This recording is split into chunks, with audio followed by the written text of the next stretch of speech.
Hello everyone, Allie here, and welcome to the Gold Mine. Thank you so much for joining me here on another episode at Allie's Treasure Trove. Today we're getting into the Great Ace Attorney Chronicles playthrough episode number 33 with the case of the Great Departed Soul here, and this is getting into Trial Part 4. So, lots of crazy happenings in this case. Believe where we left off last episode is Madame Tussbells is being called to testify about the waxwork itself, I suppose. So, we did name Dr. Scythe as an accomplice to Mr. Drebber here, but interestingly enough, she wasn't the witness that was called. Madame Tussbells is being, I assume, subpoenaed right now and brought to testify.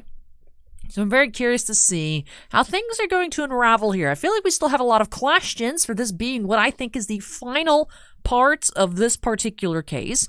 So I'm very excited to see what revelations we find here today. So I think this might be a very long episode just because there's so many questions that still need answering. So let's go ahead and jump on into it. It is 11:53 a.m. here in the Old Bailey's defendant's antechamber. The knight errant himself! Oh, have you been watching from the gallery, Mr. Sholmes? I've been on the edge of my seat the entire time. Courtroom trials are fascinating affairs, as a spectator at least. I'm glad you've been enjoying yourself.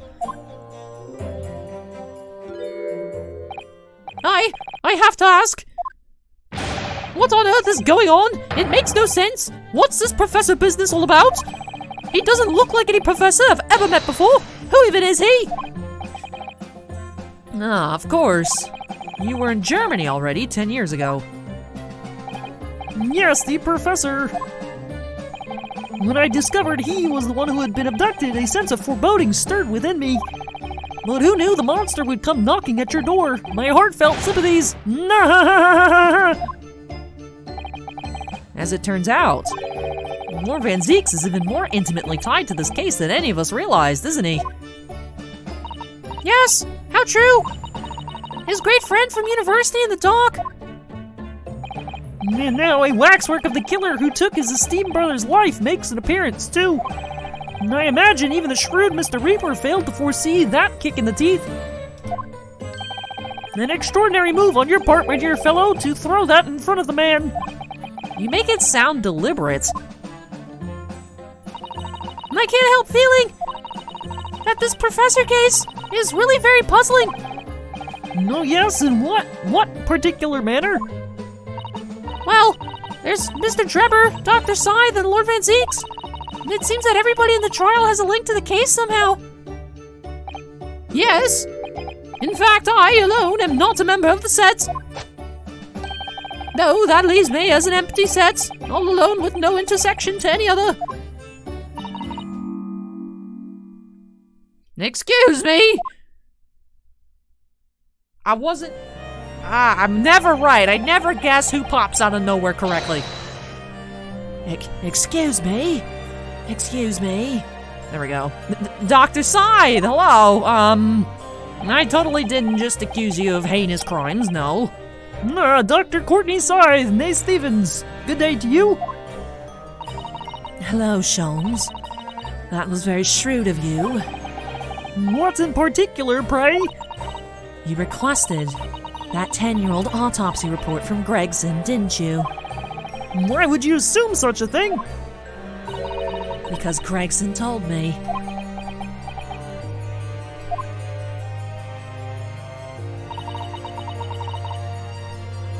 Just notice she has a snake. Now, I like snakes. Some snakes are cute. They usually, if you have an ominous theme, you look intimidating, you're a little bit suspicious, and you have a snake, usually it's not a good sign. To think it's been 10 years. 10 years in the laboratory, wielding my scalpel, or 500 of them a month. I smell nothing but corpses and disinfectant. The policeman on the jury had a lot to say about you as it happens, Dr. Scythe. And I've accused you of being complicit in what happened. I'm hoping that you'll take the stand and tell the truth about what really happened. That certainly won't be possible. Lord Van Zeeks won't be summoning me as a witness. Lord Strongheart has forbidden it. I wonder why. Hey, Stephen, I wonder why Lord Strongheart has forbidden her from testifying. All right. Sorry about those of you who wear headphones.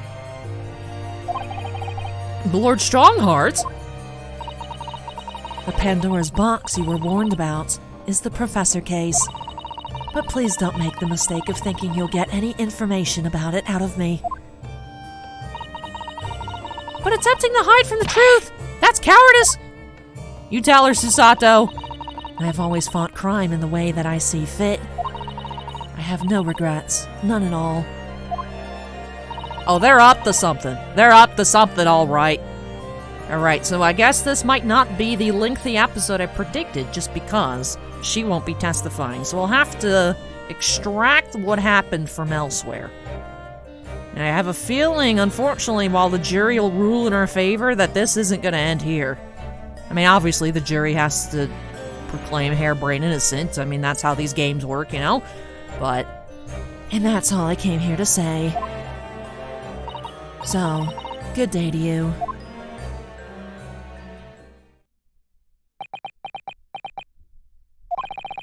She mentioned it too. This Pandora's box. Whatever does it all mean? There's really no cause for concern. I assure you, when the trial resumes, the meaning will become all too apparent whether you'd like it or not. Huh? Now then, I believe it's almost time. I must make my way back to the public gallery. To the edge of my seat. The edge of my seat awaits. I think maybe you're enjoying yourself a little too much. Yes, one word of warning before I go. If in the course of this trial this afternoon you perceive even a shadow of doubt about the truth, don't let it out of your sight. Pursue it like a dog with a bone. To the bitter end, you understand? Do not falter, whatever may come to pass. All right, I understand. Thank you. Good, I shall make myself scarce then. I purchased a bar of caramel earlier, so I shall be gnawing on that as you gnaw away at the truth. Did you say Sholmes caramel? What did that warning from Mr. Sholmes really mean, I wonder? Especially the bit about whatever may come to pass.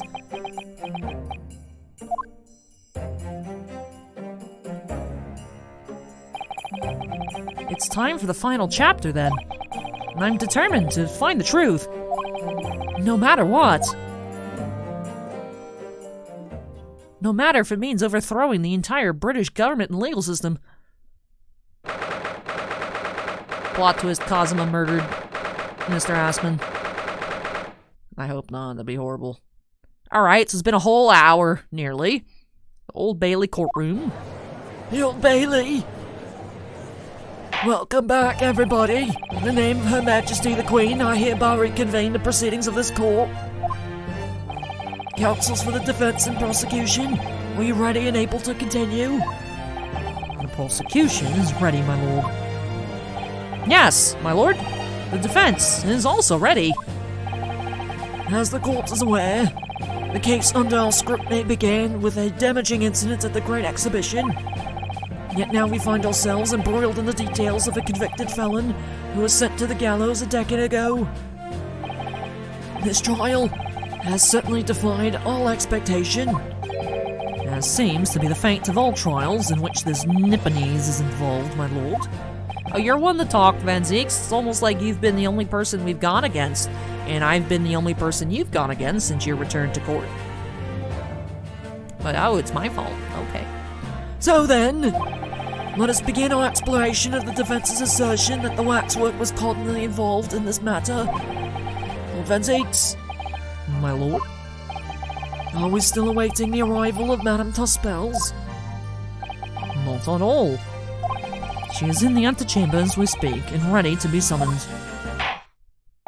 Very well. Bring in the witness. At once, my lord. Bailiff, show Madame Tuspels to the stand. Things are about to become a lot more intense. If Drebber is responsible, as I'm sure he is, It means he must have had an accomplice in Dr. Scythe. Then what connects the pair of them? Is the waxwork? Yes, the model of the professor. That's the key to the link between these otherwise unrelated individuals. It's a tenuous link, admittedly, but at present it's all we have to go on.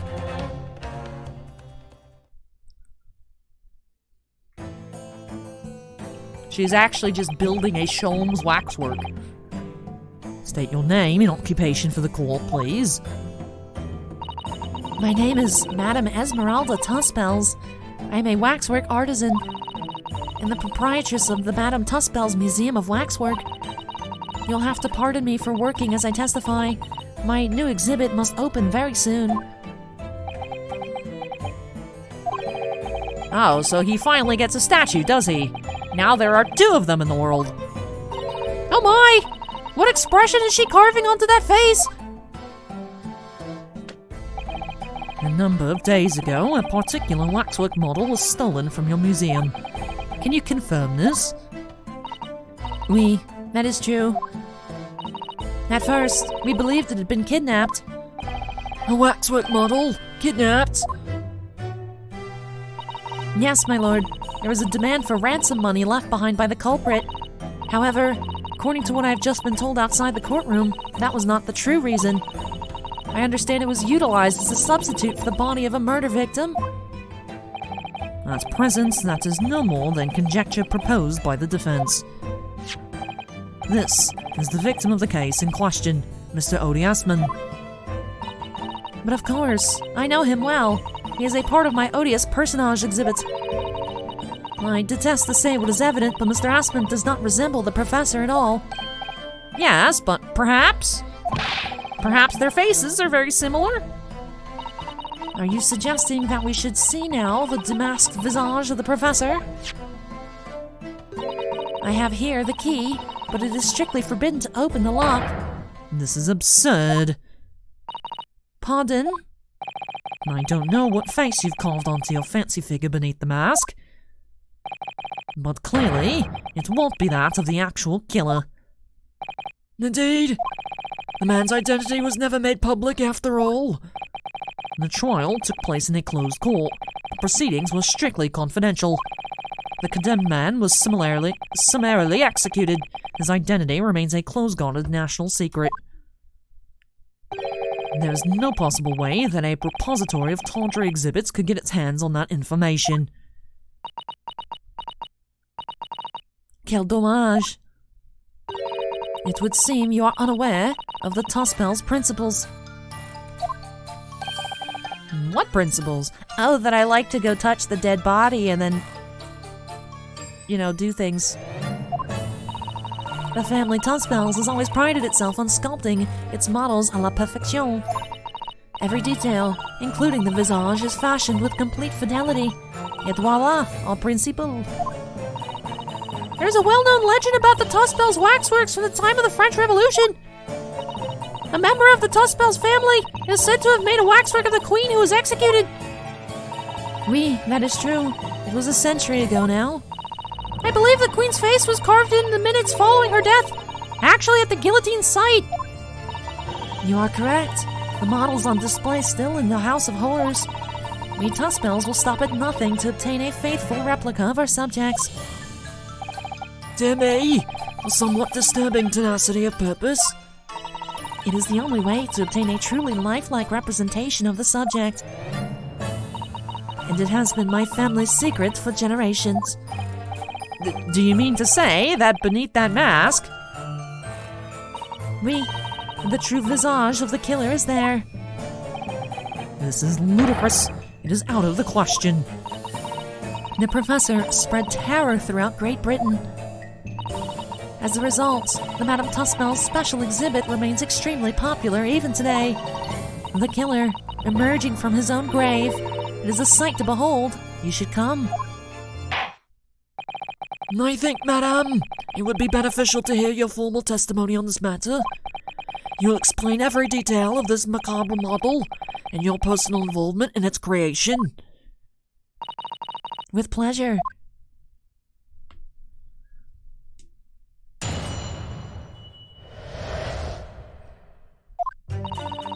The special exhibit in the House of Horrors is based on a rumor that shocked society in London. An impression of the visage was taken directly from the corpse, in accordance with Tuspel's family principles. I enlisted the aid of a gravedigger and created a mold for the head in the cemetery just before the interment. Oh, so I guess that's what, I guess Mr. Drebber was hired by her to go find the corpse so she could copy it, and he's like, oh crap, that thing's alive. That makes sense. That makes sense. I hid myself until he gave me a signal. I was there for a very long time that night. As dawn approached, I was very worried that I could be discovered. The gravedigger? The man sanctioned this?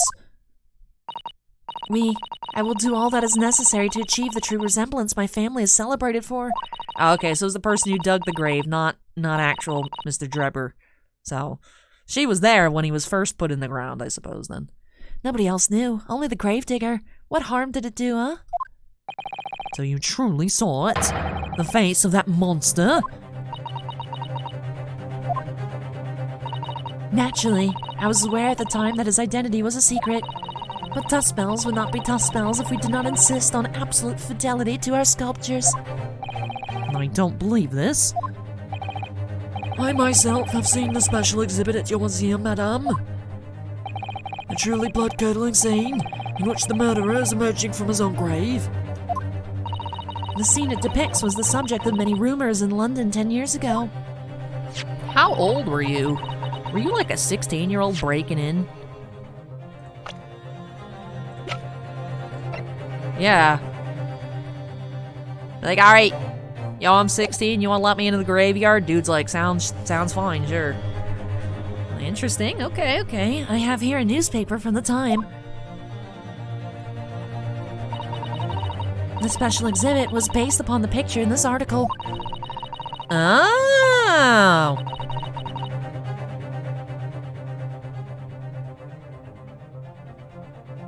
Interesting.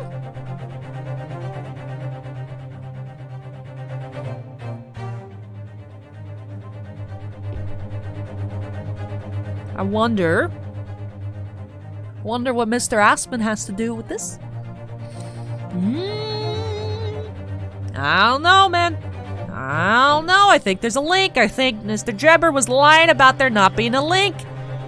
It was the most detailed account of what happened, as reported by the eyewitness who saw it.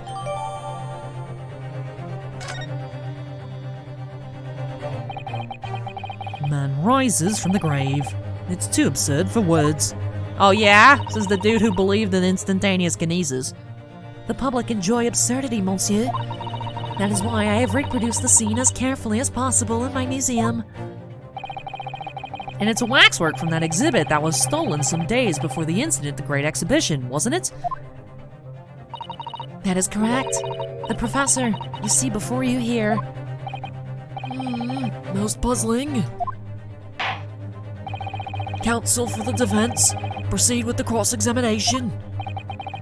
This waxwork links Drebber to Dr. Scythe, and there has to be some reason for that, which hasn't yet come to light. But I'll find it. I'll get to the bottom of what really happened. And I'll prove that Dr. Scythe and Drebber were in on this crime together.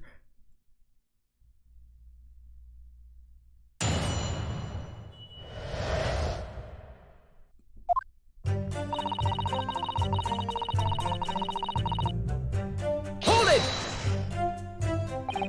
And that rumor would be? A 10-year-old tale now, but one that no Londoner would ever forget.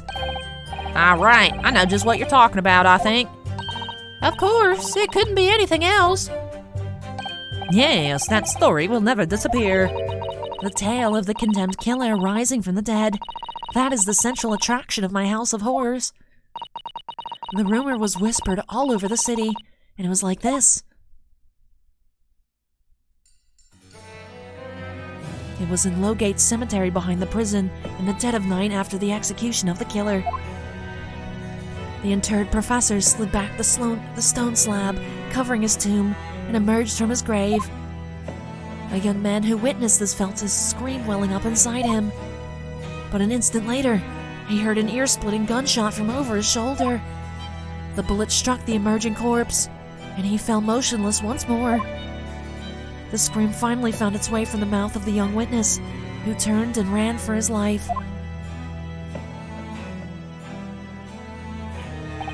The corpse climbed out of his own grave? And then somebody shot him? Who? Who was it? Nobody knows, even today. But remember, it was just a rumor, perhaps nothing more than a ghost story. The good people of London, they love stories like this. That is why it was in every newspaper across the capital. But was it just a story?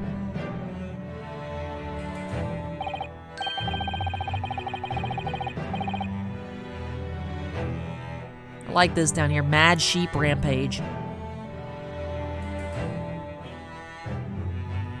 Darwin, an article about Darwin, the Great Stink.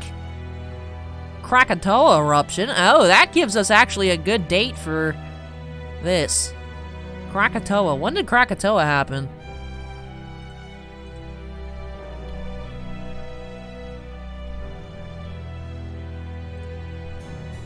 This is 1883. All right. So the timing of this has been a little off because, of course, actually Soseki Natsume was also a real person. But the timeline doesn't line up 100% with when he was in Britain. But okay, so according to this newspaper article, being 10 years old, it is 1893. All right. I mean, this is exactly the scene that can be seen today at your museum, isn't it? Oui, the special exhibits was modeled on that very illustration. For a while afterwards, the contents of that article were reproduced in every newspaper imaginable. Madam, might I say something? Please, go ahead, mademoiselle. When something is described as a rumor, it doesn't necessarily mean that it's entirely made up. I believe that often, rumors contain elements of the truth. Ah, I see that people from the East can be just as astute as the people of Europe. Can we be sure, for instance, that the professor's execution was successful? It is not possible for the dead to come back to life. Sorry? 10 years ago, I was there in Lowgate Cemetery. After the criminal known as the Professor was killed by hanging, I took a wax impression of his visage from the corpse just before it was interred. So I can assure you, the man was dead. I see. It would certainly appear that the condemned man suffered the intended fate.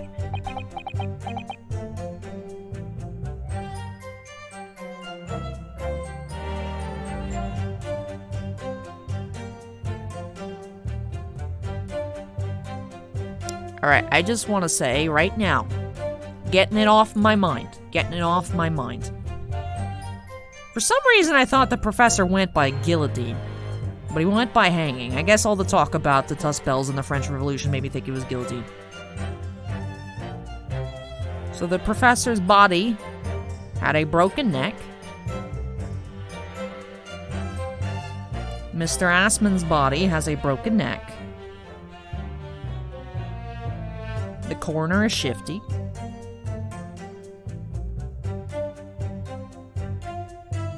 Is this Mr. Assman's body, or is it the real professor's body? I have no idea. I'm just saying, something that popped up into my head. They both got broken necks. Might be important, I don't know.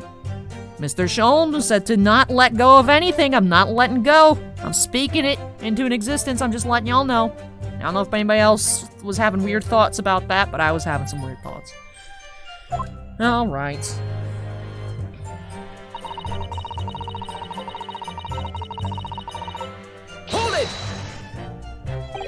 Is that true of every waxwork in your museum, then? It is, assuming the subject is dead, of course. Live subjects have to cooperate in a similar way. I have letters from imprisoned criminals all the time, you know. What sort of letters? When my time comes, please make a waxwork of me. Comme ça. No. My museum is famous, monsieur. To be made into a waxwork is an honor, and for some criminals, a symbol of status even. Because nothing says hardened criminal better than wax. And it is thanks to one killer in particular that my museum has gained such popularity in London. And I refer to the star of the special exhibit, of course, the Professor. Whose form you claim to have captured by taking an impression from the actual corpse. There are no exceptions to the principles of Tuspels.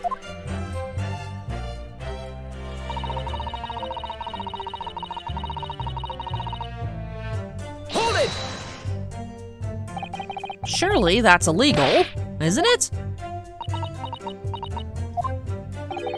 It would seem the proprietress of this repository of novelties was blinded by monetary greed. It had nothing to do with money.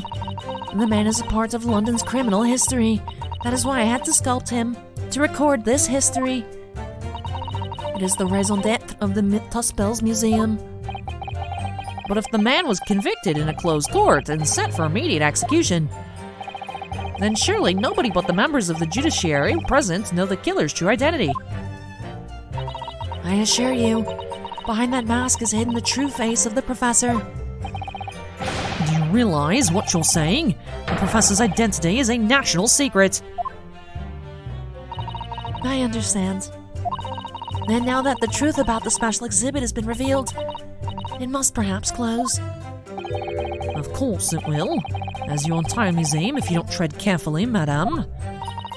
That could be another interesting chapter in the history of my family, I think, don't you? So 10 years ago, on the night of the Professor's execution, you took a wax impression of his face from the corpse? Oui, exactement.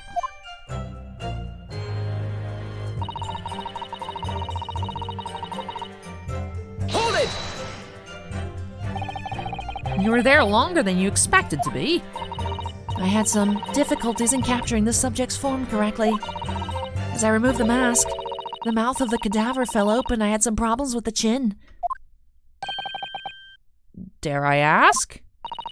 The man had been dead for a short while already, you see. His muscles were relaxing, and consequently his chin would not align itself correctly. Oh dear! What a horrible thought! Under normal circumstances, I would have an assistant with me. However, that night I was alone, and as a consequence, I missed my preferred window of time. What do you mean?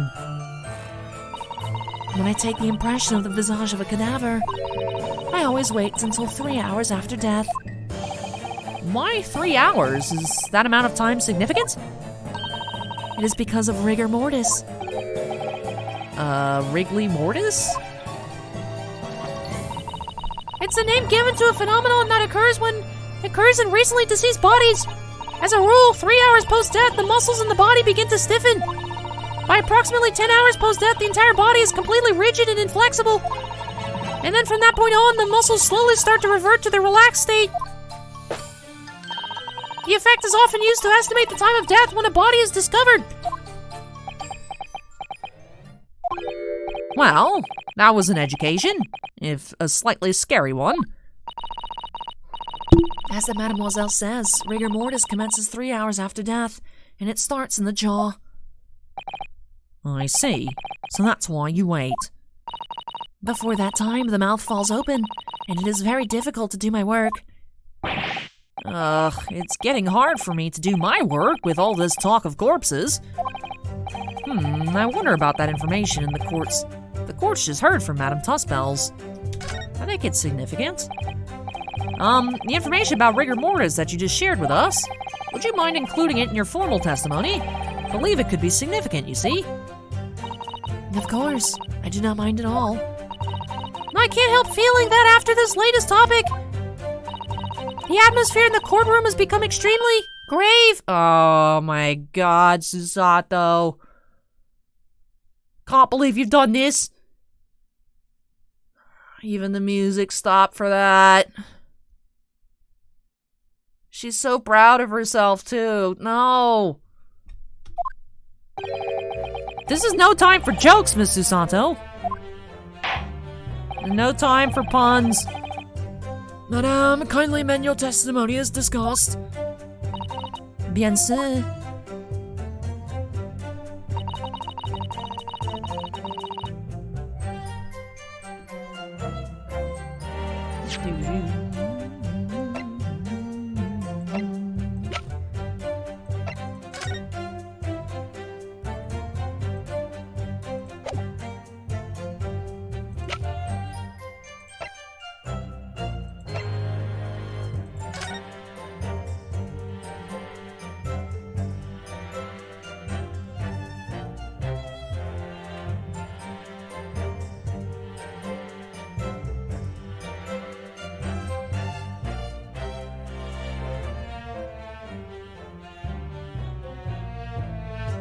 I wonder what time this happened, because if he was hung at midnight...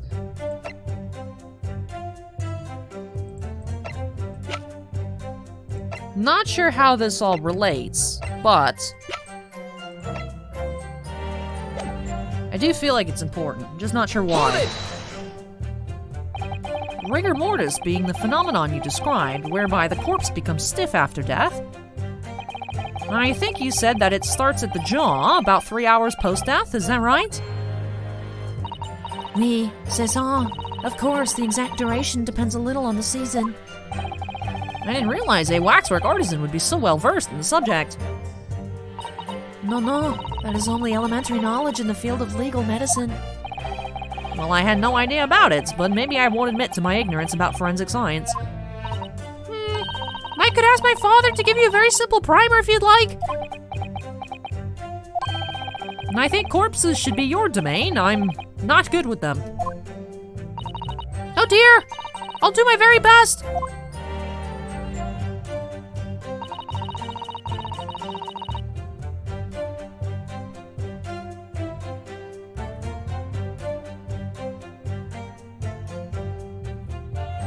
As dawn approached...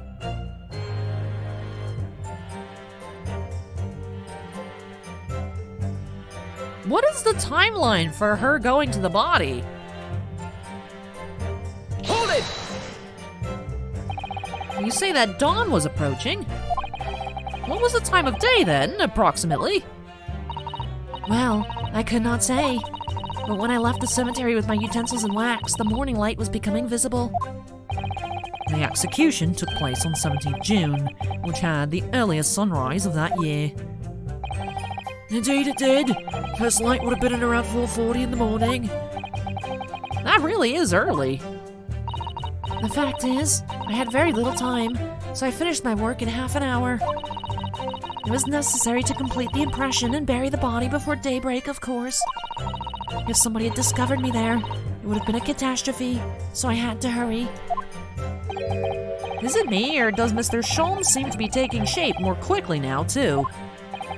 You certainly appear to go to extraordinary lengths for your work, madame.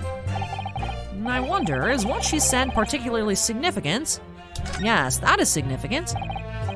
Madame, those details about how long it took you to complete the sculpture in the early sunrise, could you include them in your testimony? I believe they may be significant. Of course, if you would like me to. You're quite right, Mr. Naruto. It is intriguing. At sunrise at 4 in the morning would be absolutely imaginable at home, wouldn't it? That's not what I meant by significance. Kindly amend your formal testimony then, madame. With pleasure, my lord.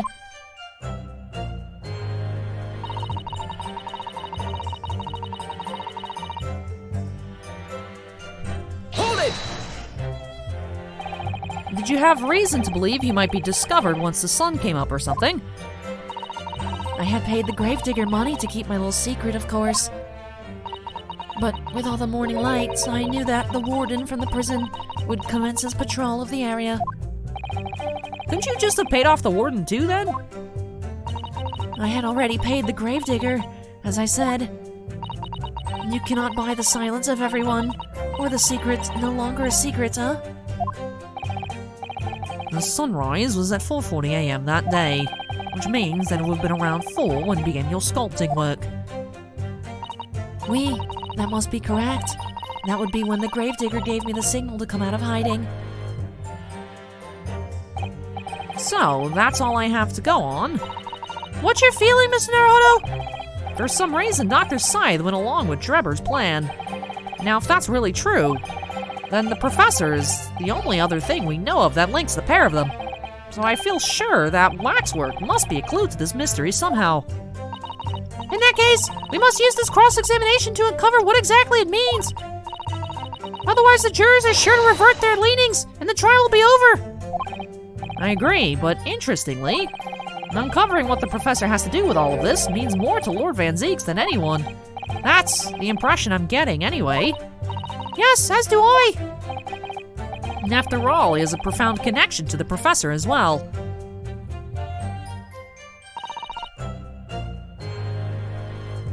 I need to look at the court record.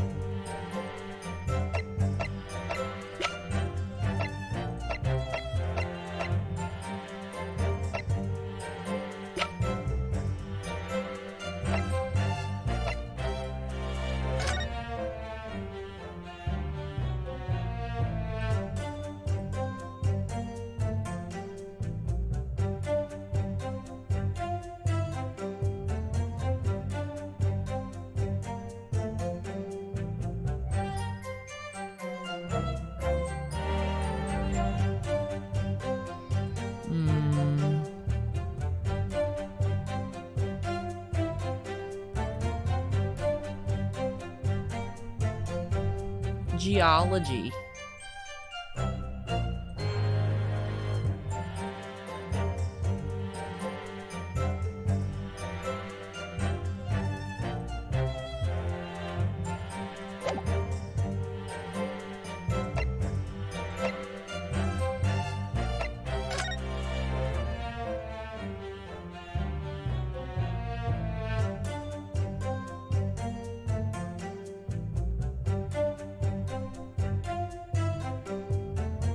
Dead of night.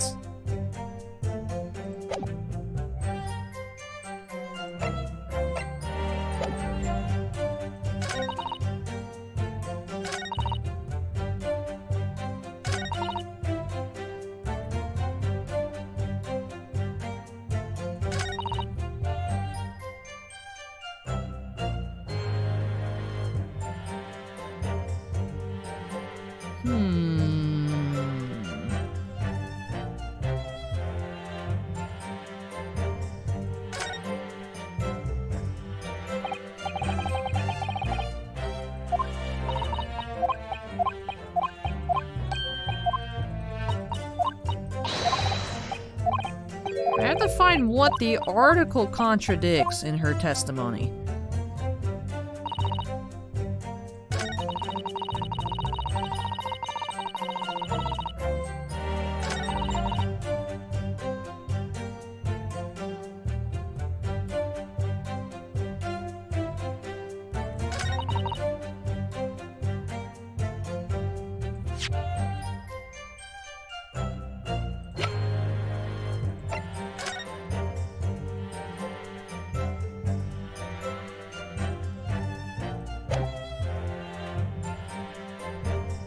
Objection!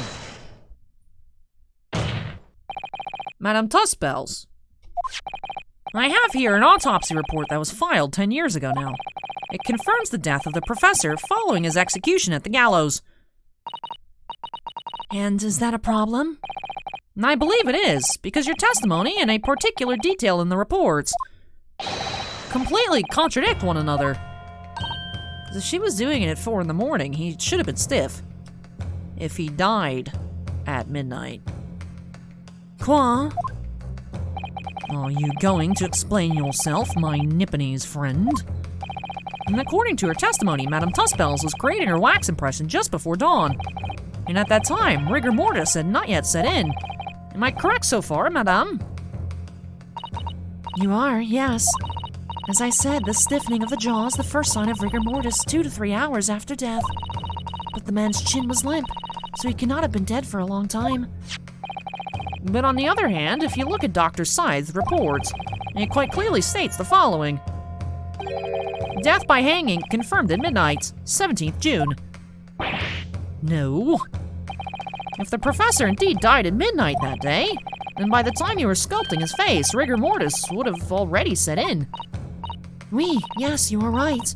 The chin, it would have been completely stiff. In other words, this report is wrong. Objection! No coroner makes mistakes when recording time of death. The very idea is absurd.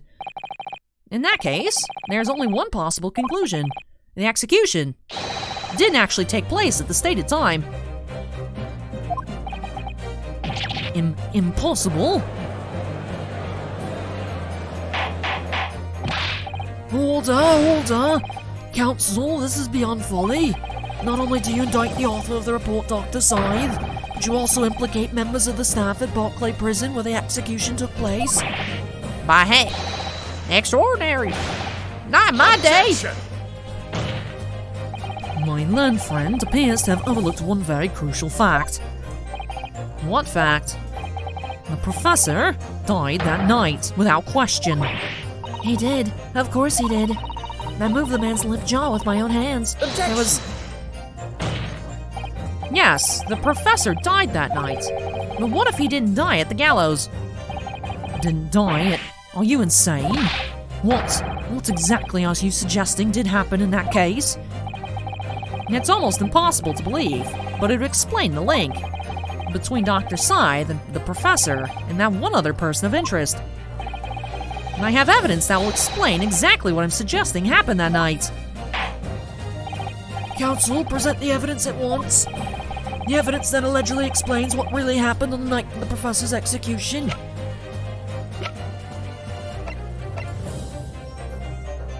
Take that! What happened that night is written very plainly in this newspaper article. Executed criminal returns in the dead of night at local cemetery. You're suggesting it was a corpse coming back from the dead now? Well, if this article is to be believed, yes.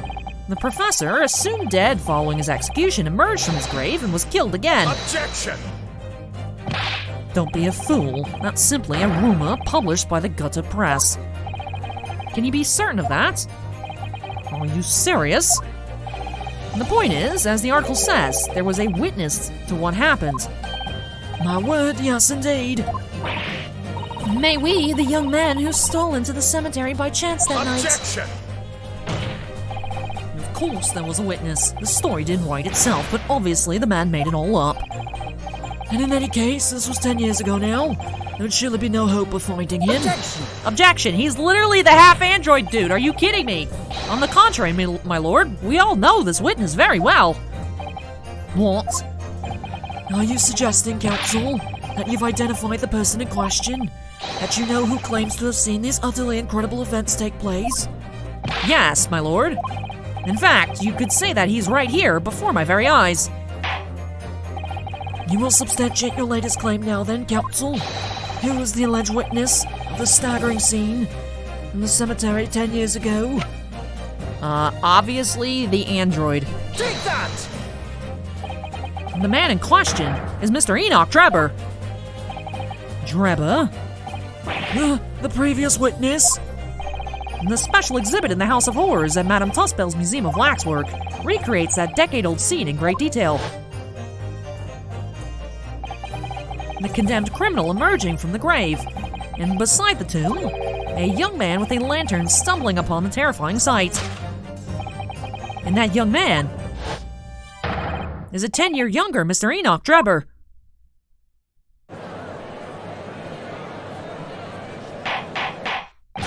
Order! Surely not, counsel. Drebber was there in Lowgate Cemetery. What is all this talk about, Mr. Drebber? Is the name significant? Of course, Madame Tussbells doesn't know, does she? Yes, it's extremely significant, madame. To your situation as well, in fact. What situation? The theft of the Professor Waxwork from your museum some days ago was perpetrated by the very same man. No. But what that would mean... Madame Tussbells? It would appear you know the name Enoch Drebber. Yes, I know it. But from long ago in the past. What? Oh my! Good gracious! Explain yourself. Tell us everything you know. Yes, of course.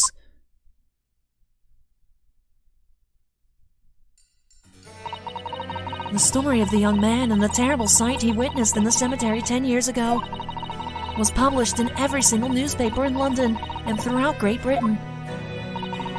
However, in all of the articles, the witness was simply described as a certain young man.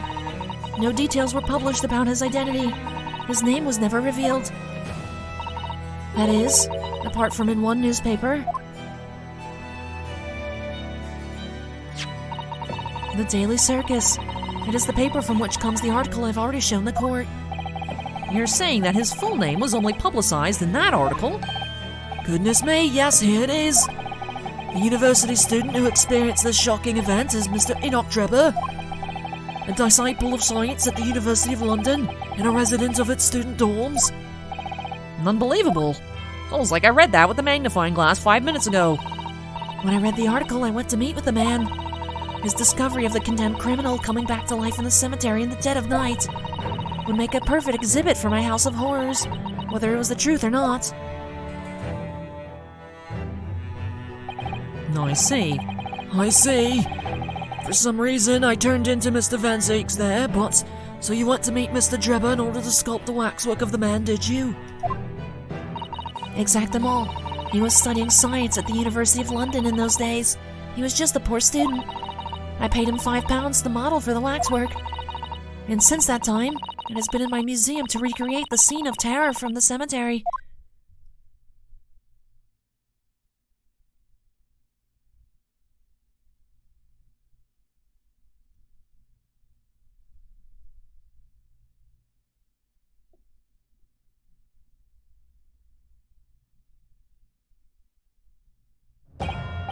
So, 10 years ago, a young man appealed to the public about an extraordinary event he'd witnessed.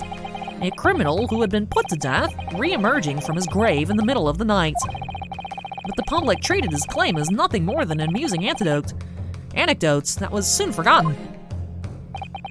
10 years later, the same man steals a waxwork model of the executed criminal, ostensibly to use as a body double for the victim in the case we're discussing here today. Even though the waxwork's build is a poor match for the victim, and its face is obscured by a mask. So the question is, why would the man do such a thing? Which brings us to 3 days ago, when the birdcage crashed into the Crystal Tower. If the birdcage had in fact contained not the body of Mr. Aspen, but the same waxwork, the coroner from Scotland Yard who investigated, Dr. Scythe, would have immediately noticed. And yet, she submitted this autopsy report from the victim, which the court has seen earlier. Why? Because the waxwork was that of the professor. Is that what you're saying? Dr. Scythe put her name to a document confirming the death of a condemned criminal who was still alive. A criminal whose apparent resurrection was witnessed by Mr. Drebber. But that misconduct was a deadly secret to the coroner who would do anything to protect. Which is precisely why Mr. Drebber used that particular waxwork as the body double. Okay. Alright. My lord, this court must summon Dr. Scythe to the stand. The defense is determined to find out exactly how the coroner and Mr. Drebber are connected. But according to the missive I received this morning through the prosecutor's office, Dr. Scythe is unable to participate in these proceedings. Is that not the case? She told us so herself, didn't she? Lord Van Zeeks won't be summoning me as a witness. Lord Strongheart has forbidden it. Lord Strongheart? The Pandora's box you were warned about is the Professor case. But please, don't make the mistake of thinking you'll get any information about it out of me. Something happened on the night of that killer's execution 10 years ago. So we know it's a cover-up, but a cover-up of what? Something big is coming, you guys. Ooh, what is it? And why? You know, if let's say let's for a second let's suspend our belief that Lord Strongheart is super suspicious.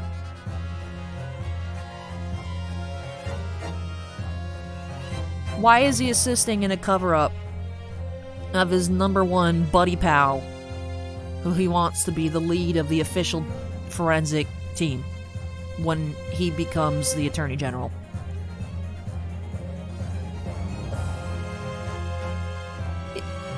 If he has nothing to do with any of this, why is he going to the lengths that he goes here to stop Dr. Scythe from being allowed to testify? Because it would reveal that she confirmed the body dead when he wasn't dead.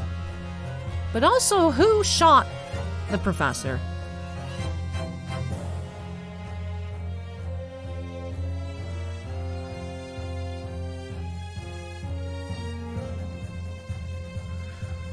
Something happened on the night of that killer's execution 10 years ago.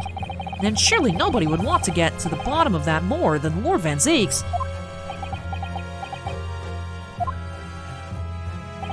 The prosecution calls for the instructions in that missive to be scrapped. But Lord Van Zieks, the missive was issued from the Lord Chief Justice's office. Objection! Van Zieks says IDGAF. Because this is what he did here when Lord Strongheart also told Gregson that Gregson is not allowed to present the disc at the case 5 of the first game. Van Zieks is like, yo, this is my case, I'm gonna do what I want, and I don't care what you're gonna do about it because this is my case, and I'm gonna prosecute the way I want to prosecute. You know, all of a sudden after that, oh wow, lots of random assassination attempts on Lord Van Zieks. Oh no, what's happening? Oh no.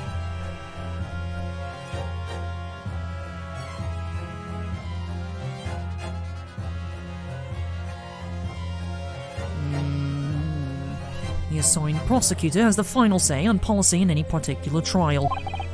In other words, me. Yes! Let Enoch Drebber and Dr. Scythe both take the stand together.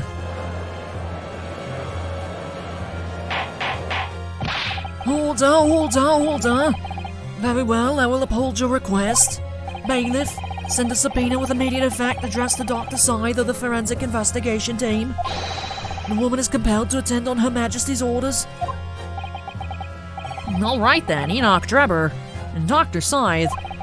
If they weren't colluding with one another, this crime could have never been committed. I'm just a stone's throw away, I can feel it. The truth behind all of this is about to come out.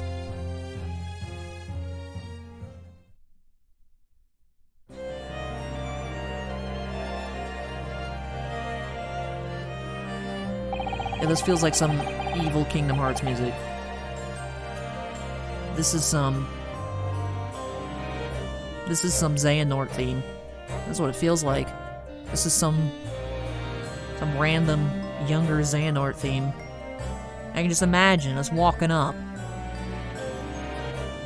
to the castle of nobodies. And like Xehanort walks out. Maybe that's why these characters keep giving me the creeps. Because it's reminding me, especially Dr. Scythe and here Mr. Drebber, they give me evil Kingdom Hearts music vibes.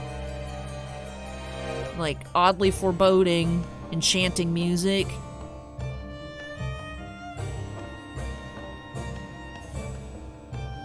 Is anybody else here? I don't know how many people. I mean, there's like 3 people that watch these videos. Steven, and my mom.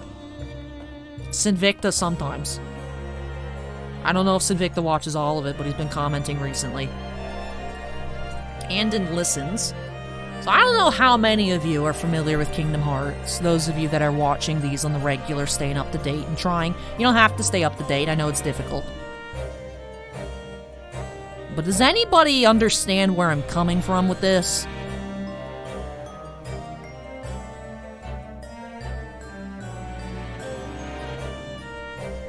I don't know.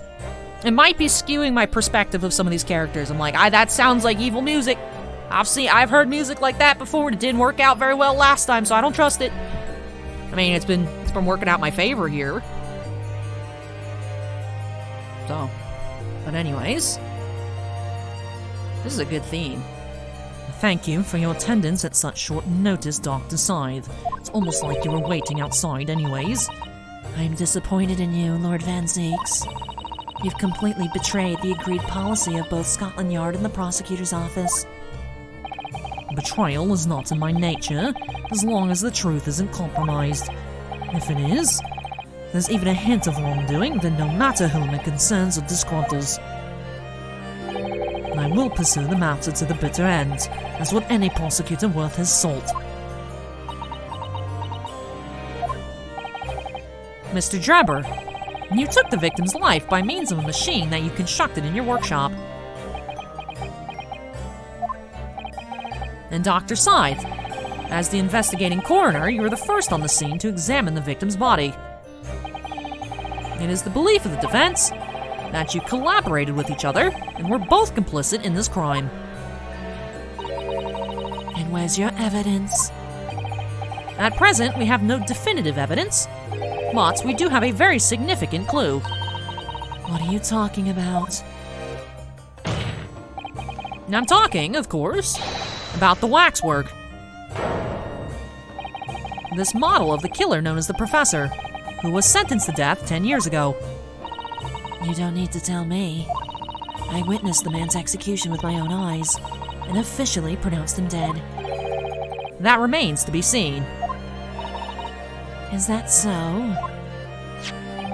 And according to the newspaper reports from the time, on the night following his execution, the killer came back to life. Don't waste my time. And the sole witness to that mysterious event was you, Mr. Drebber, wasn't it? And if what you saw in the graveyard that night 10 years ago wasn't some chilling fiction, but reality, it would make you privy to a very great secret of Dr. Scythe's. A secret so profound it can compel the coroner to agree to collaborate in your evil scheme, in fact. Mr. Drebber, tell the court, tell everyone the truth of what you saw that night in the Lowgate Cemetery.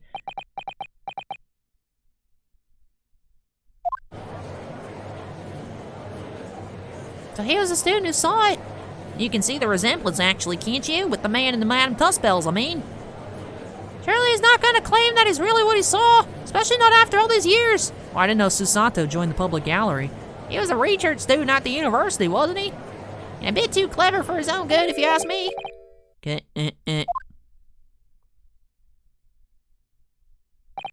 What an interesting twist. When at the time, not one person would take me seriously. Yet now here we are, 10 years later, and suddenly my story matters.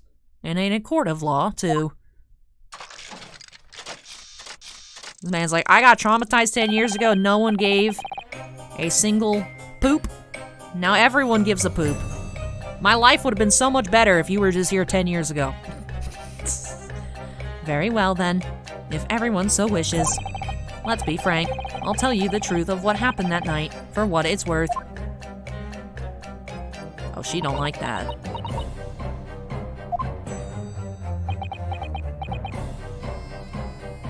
I still feel like they look like they could be related. Obviously, that's not his original hair. But just... So, Mr. Drebber, your testimony, please, about the events of that night 10 years ago. You will tell the court exactly what you stumbled across in Lowgate Cemetery. Yes, of course, as you wish. To be fair, I mean, Mr. Aspman also ruined his life by drawing the picture and publishing his name. Right?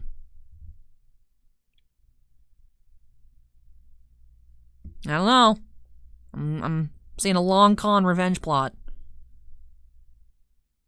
Because, I mean, he won that Distinguished Young Scientist Award. And all of a sudden, no one believes him about this murder. You know, seeing a guy that was dead already get murdered again. Everyone thinks he's probably a nutcase, right? You know, running with the story, everyone's laughing about it. Right? But I mean, if that was the only paper that published his name, I guess he could just brush it off, being like, yeah, I just dyed my hair, it's fine. I'm not traumatized. You know, if his name hadn't gone around. Or, I don't know. Because if it is something like that, that by doing what he did with the story, if that was because of Mr. Aspen,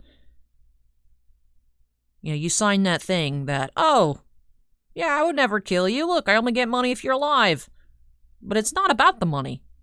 It's about this man's quality of life. This man was on track to be a great scientist. Now he's half a robot that everyone, even that old dude on the jury, is like, you're not worth your salt. All you do is make crap up. Eh. I can see it. I can see a long con revenge plot. I would. What? Who said that? The reason I was in Lowgate Cemetery at all 10 years ago was for a spot of moonlighting, shall we say.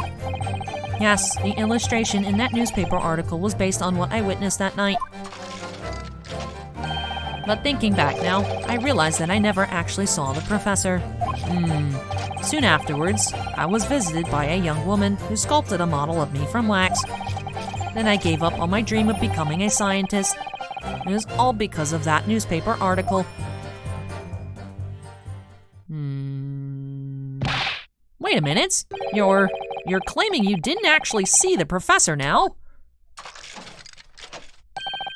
Of course, you'd have to have a screw loose if you believed a corpse could come back from the dead. But, so you're saying this article is not worth the paper it's printed on? I think that would describe it perfectly. Yes.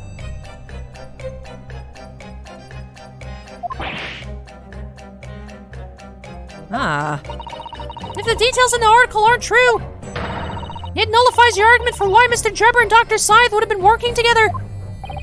So he's discrediting himself to cripple my argument. Tell me, witness. You claim to have been in the cemetery on some auxiliary business. Can you elaborate?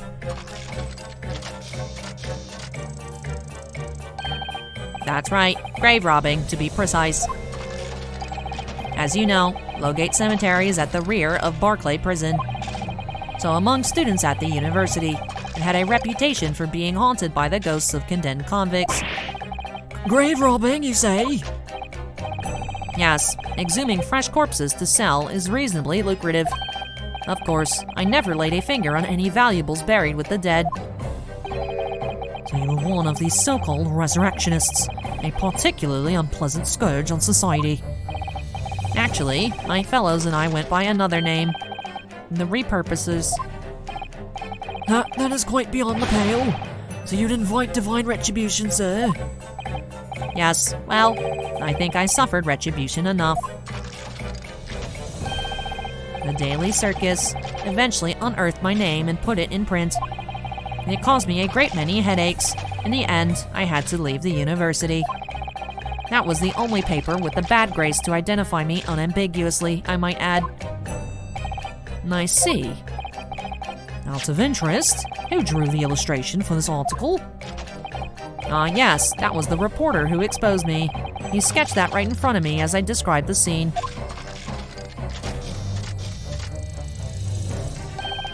Obviously, as time ticked on, I bitterly regretted what I'd done, claiming to have seen something I never truly saw. Foolish, very foolish.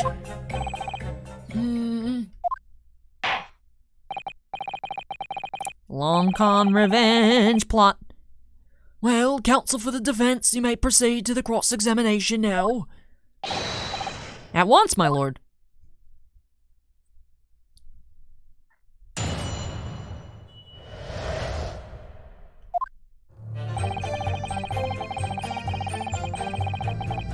Hold it! By moonlighting, you mean grave robbing, do you? Surely, you only need to look at the graveyard scene and my appearance to gauge the answer to that. The lantern and spade. But who on earth would want to buy a dead body? Any major hospital. A hospital? In order to better understand the human body, the study of anatomy is crucial to medical science. But there isn't a hospital in the world that has enough specimens to work with. Though obviously they can't openly express an interest in obtaining more by dubious means. As aspiring scientists, we young research students had no money to work with, as I'm sure you can imagine. So we made surreptitious arrangements with a hospital via some of our medical student acquaintances.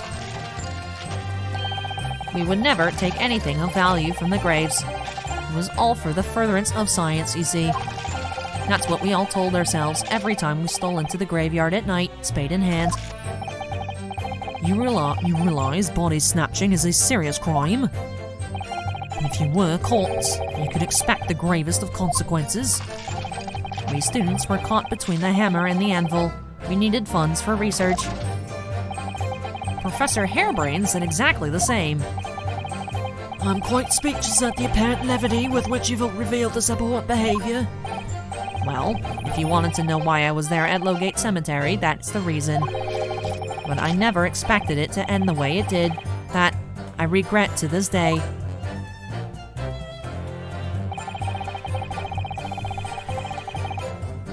Hold it!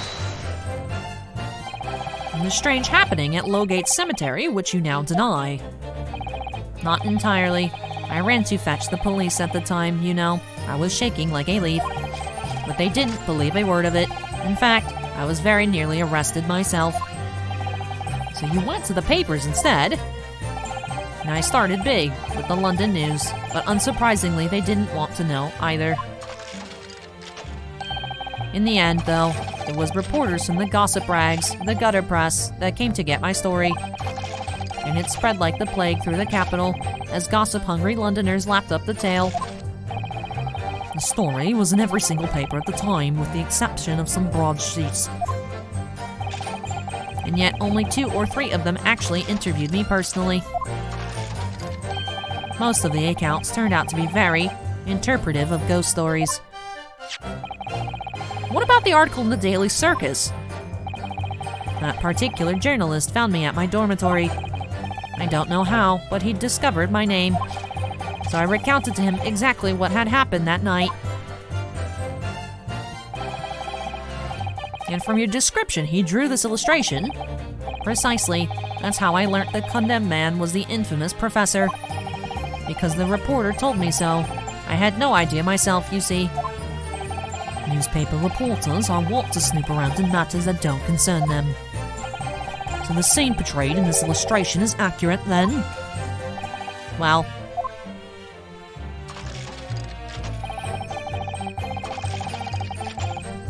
Hold it! what are you talking about? I think I explained already, didn't I? Lowgate Cemetery is at the rear of Barclay Prison. So it was renowned amongst us students at the university for being haunted by the ghosts of condemned convicts. For some absurd reason, I was scared of the graveyard at night. And as a result, only too willing to believe that nonsense about the dead coming back to life. But you said you actually saw it? I said what I'd seen in my mind's eye. After all, resurrection is impossible, isn't it? You'd have to be unhinged to think otherwise. Unless, of course, you have some evidence that proves I encountered the professor that night. I don't know. Is there any material evidence that could show he really did see the professor? If we have anything at all, Mr. Naruhodo! I know. I need to present it against that irritatingly backtracking statement of his. The point is, that night was a pivotal moment in my life. We could present the camera, I suppose. Soon afterwards. Alright. Hold it! Talk about Madame Tuspels. That young woman being Madame Tuspels, of course. Precisely. I must say, I didn't expect to run into her again like this 10 years later.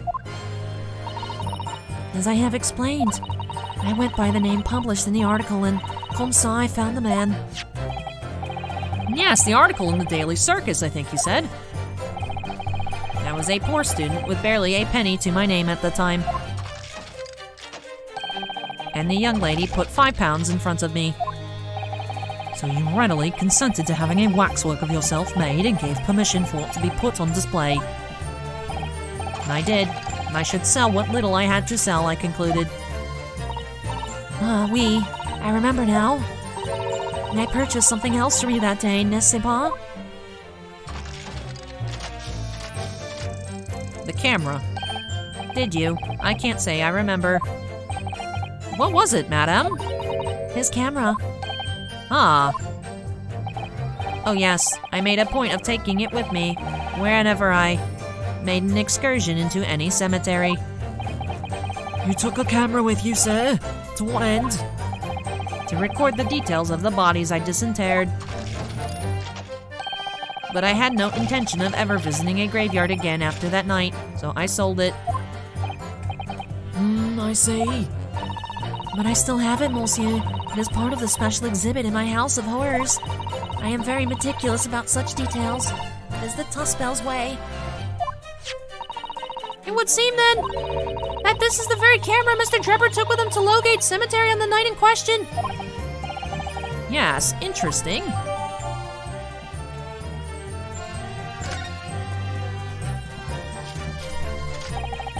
And I gave up on my dream of becoming a scientist, and it was all because of that newspaper article. Hold it! Hey, I told you, Mr. Aspen ruined his life. This article, you mean, published in Daily Circus? Yes, somebody informed the dean that it was my name that appeared in the article, and carelessly let slip that after that night I was digging up graves. Hardly a model student, you might say.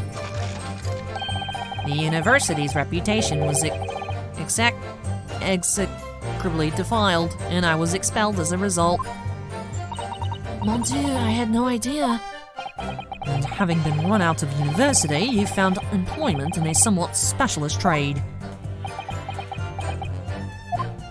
Yo, Mr. Aspen ruined that guy's life. You combine your knowledge of science with knowledge of stage magic to create various experimental machines intended to demonstrate never-before-seen technology. And you use those deceptive machines to trick the government and private investors into giving you money. Perhaps. Professor Albert Harebrain was just your latest victim, wasn't he? Whatever are you talking about? I have no recollection of doing anything of the sort.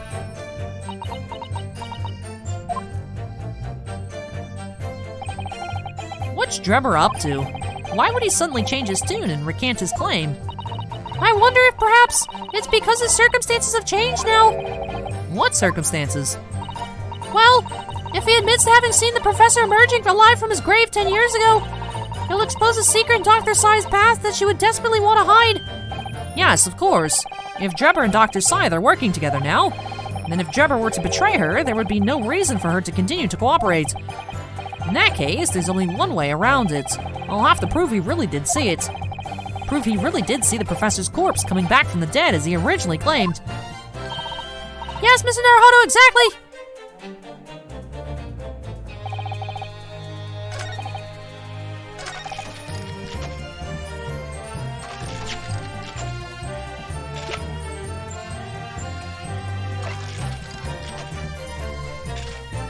Objection! No! Darn it. Rude.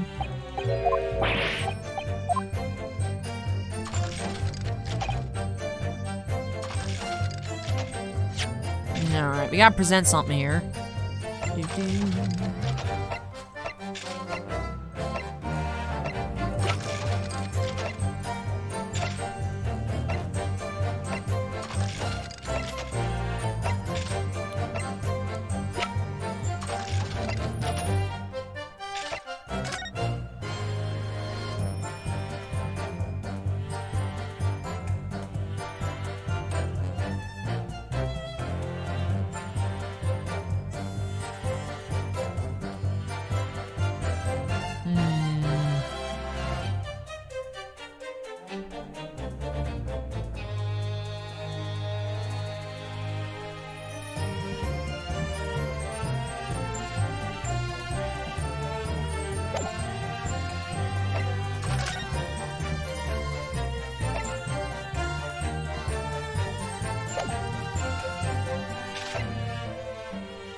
We've already inspected this.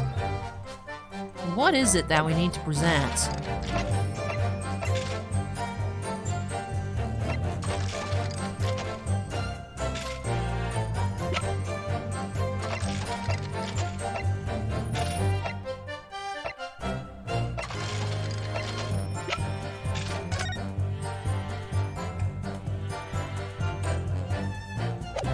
I mean, he saw something. That's why his hair turned white.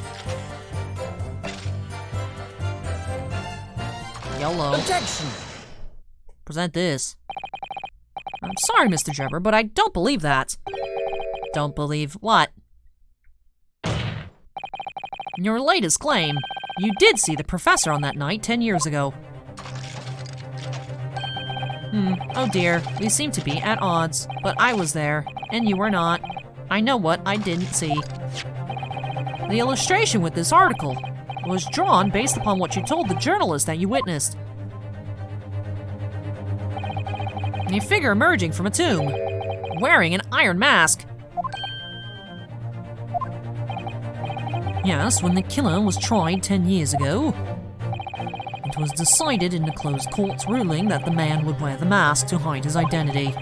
It wasn't to be removed, or even during his execution and subsequent burial. Not even the prison wardens were to see the man's face. But obviously, the provision of this mask was not public knowledge.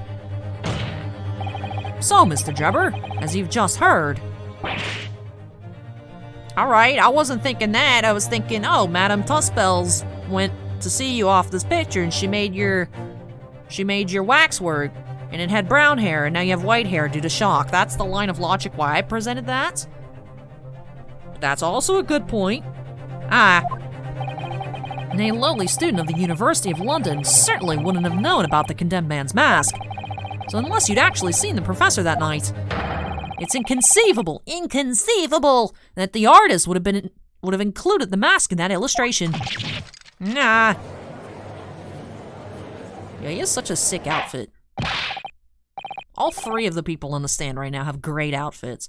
Order, well, Mr. Drebber. Well, Mr. Drebber, you got something to say? It's a vile scene, isn't it? If you look closely.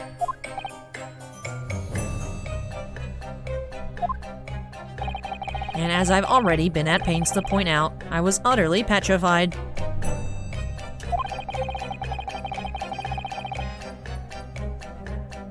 Which is why I had it in my head that I'd seen such a blood-curdling sight. But afterwards, I came to my senses and realized that I'd been mistaken. You're still saying you didn't see it? If you're stubbornly sticking to that story, witness. Oh? Then amend your testimony to explain exactly how you think your eyes deceived you. Now, of course. Only too happy to oblige. I can't believe he's still not going to concede the point.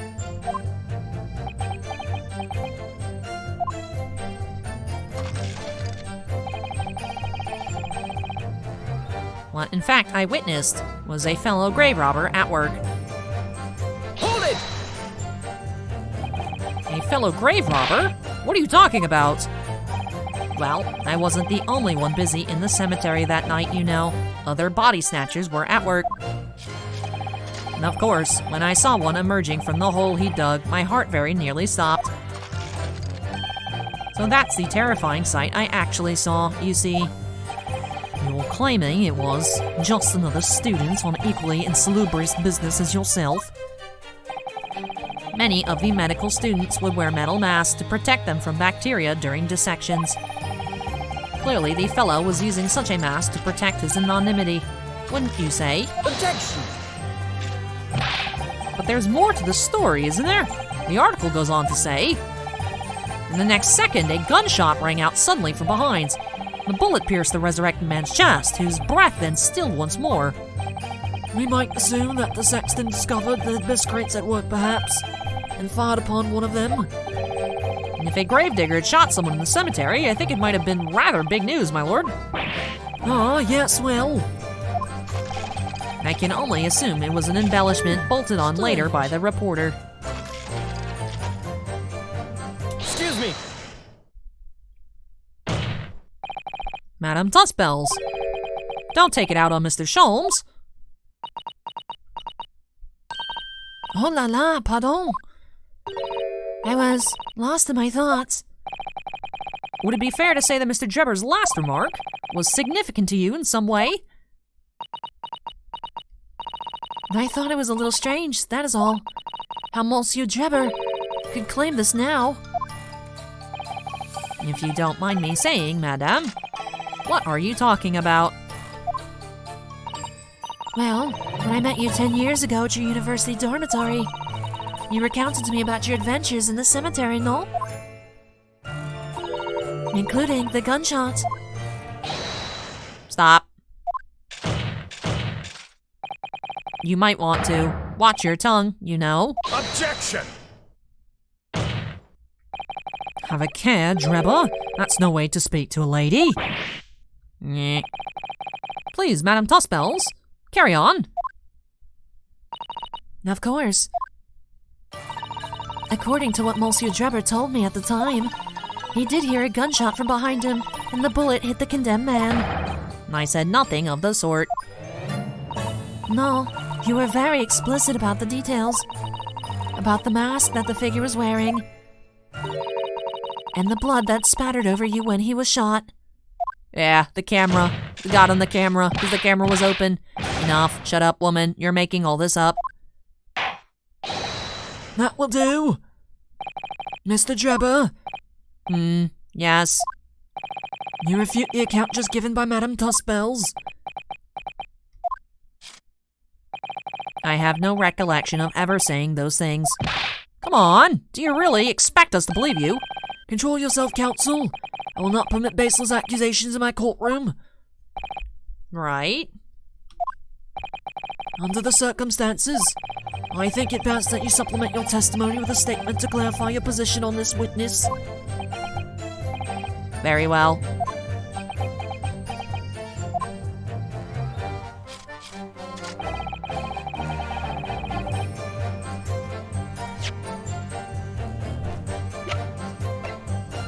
Objection!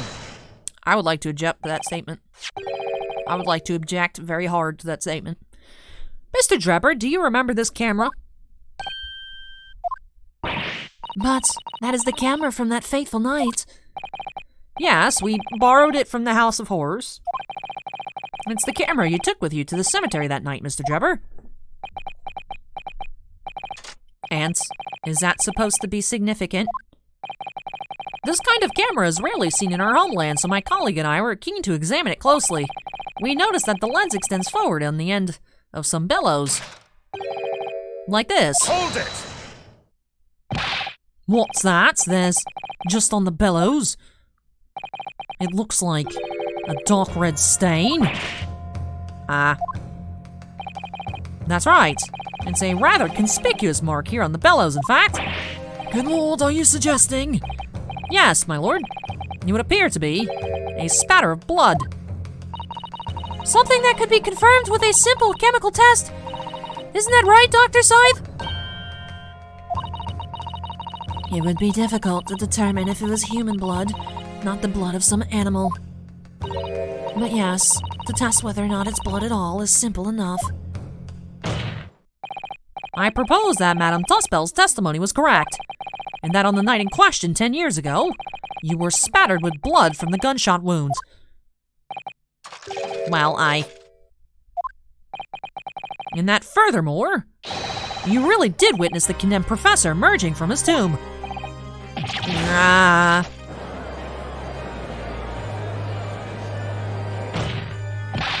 There's simply no way you could have forgotten such a traumatic experience. In other words, the only explanation is that you're trying to hide the fact you saw the professor that night. Objection!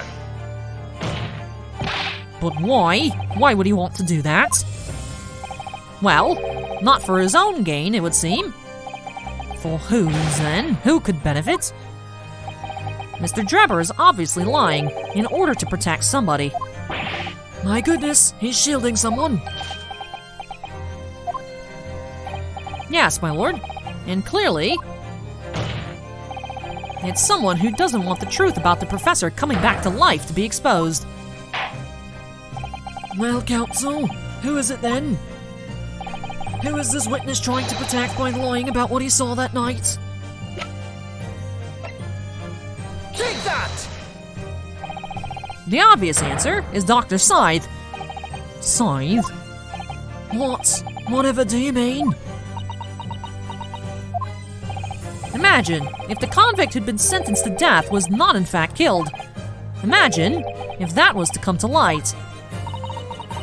What are you insinuating? And imagine if the convict in question was the country's most hated mass murderer. And if it was the professor. That would be an unprecedented scandal. Objection! This is beyond a joke. Need I point out that the dead cannot come back to life? What you're suggesting would mean that the execution never actually happened? Yes, that's exactly what it would mean. Objection! Once a man is sent to the gallows, he hangs. No one could escape, not in Great Britain. Objection! Yeah, but what if he didn't die? The fact is, there was a witness to the fact that the man did escape his hanging. If that were really true, counsel, the implications of misconduct would not stop at the supervising coroner. They would take the honor of the entire judiciary from the ground up. And it's exactly because of those monumental repercussions that Dr. Scythe would consent to any demand made of her by someone who threatened to expose the secret, even if that meant being complicit in a crime. You mean? I mean that Dr. Scythe wasn't collaborating in Mr. Trevor's wicked scheme. She was coerced into collaborating in order to protect her decade-old secret. She switched the dead body of Mr. Aspen with the waxwork model and fabricated the autopsy report.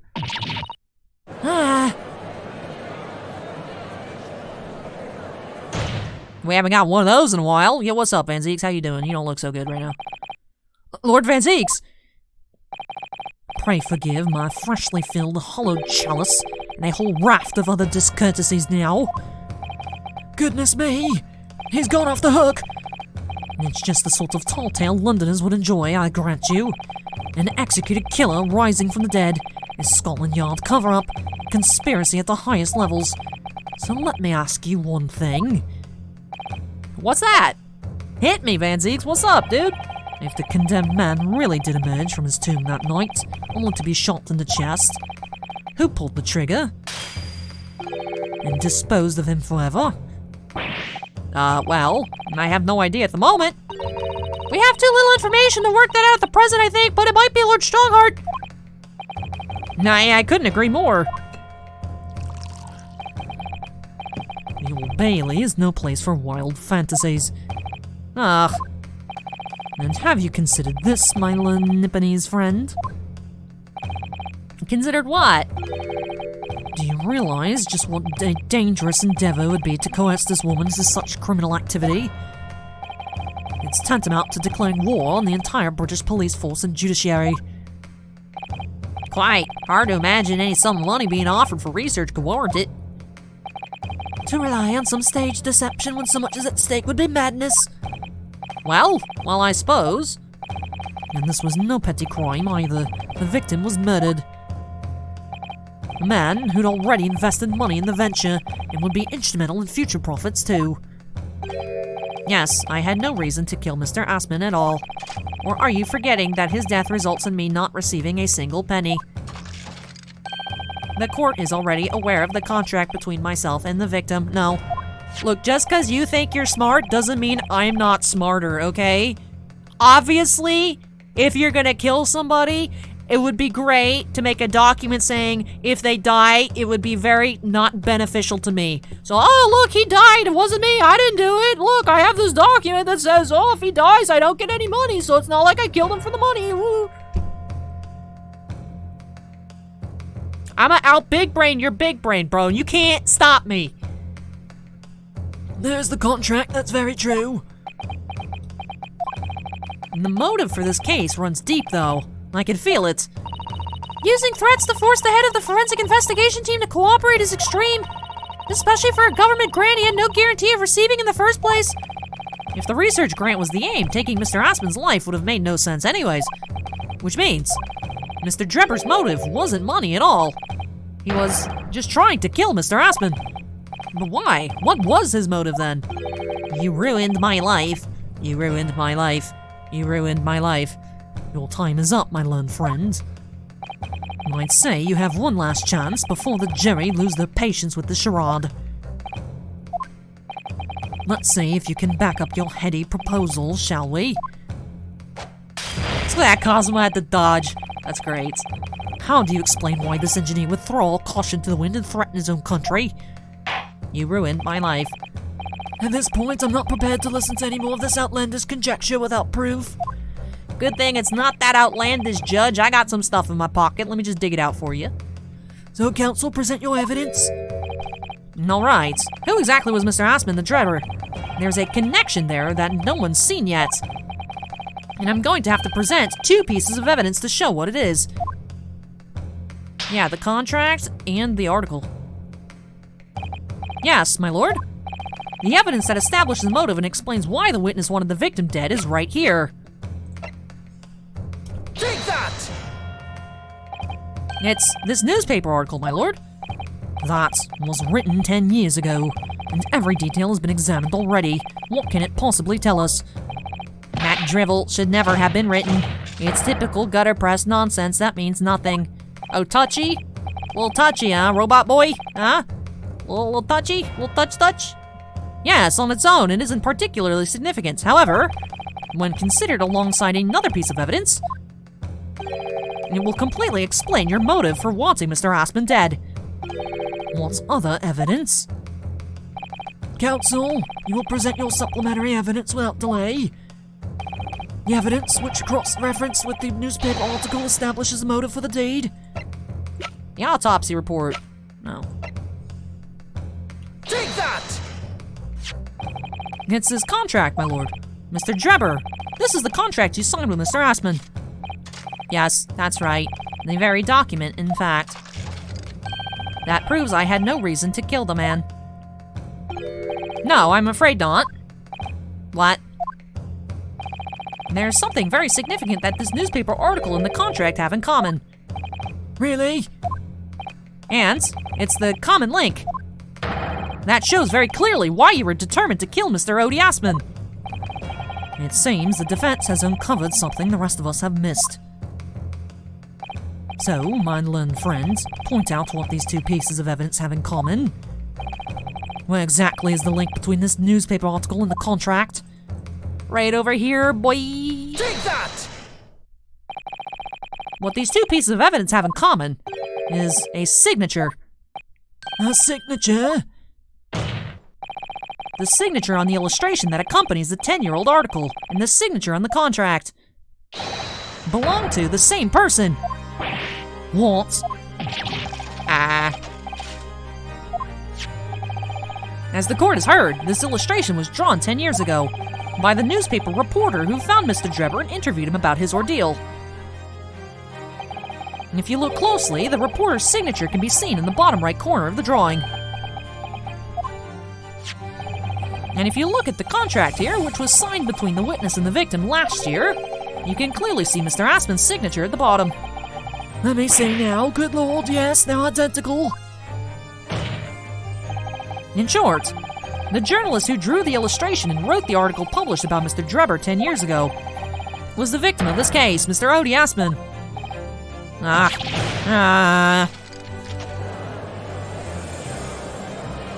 Objection! Let's explain to the court why.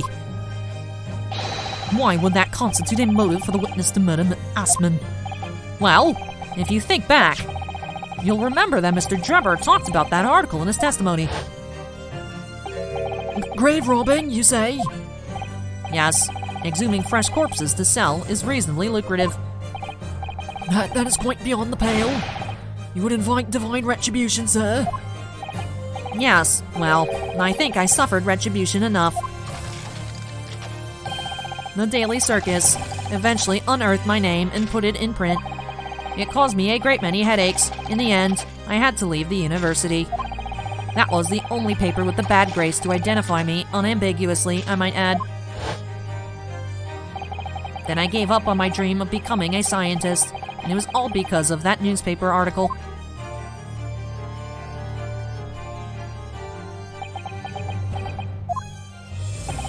At the time, you were a student of the University of London who dreamt of becoming a scientist. However, this single newspaper article changed your entire life. So Mr. Aspen used to be a newspaper journalist, did he? He did, my lord. In fact, it's widely held belief that Aspen managed to position himself at the heart of his criminal network, thanks to the many dubious connections he made during his time as a reporter. So you had to give up on your dream and leave university. You lost everything. Eventually, you found yourself working in the field of science, but only in the shadows. And all because of that article, written by Mr. Aspen. Enough.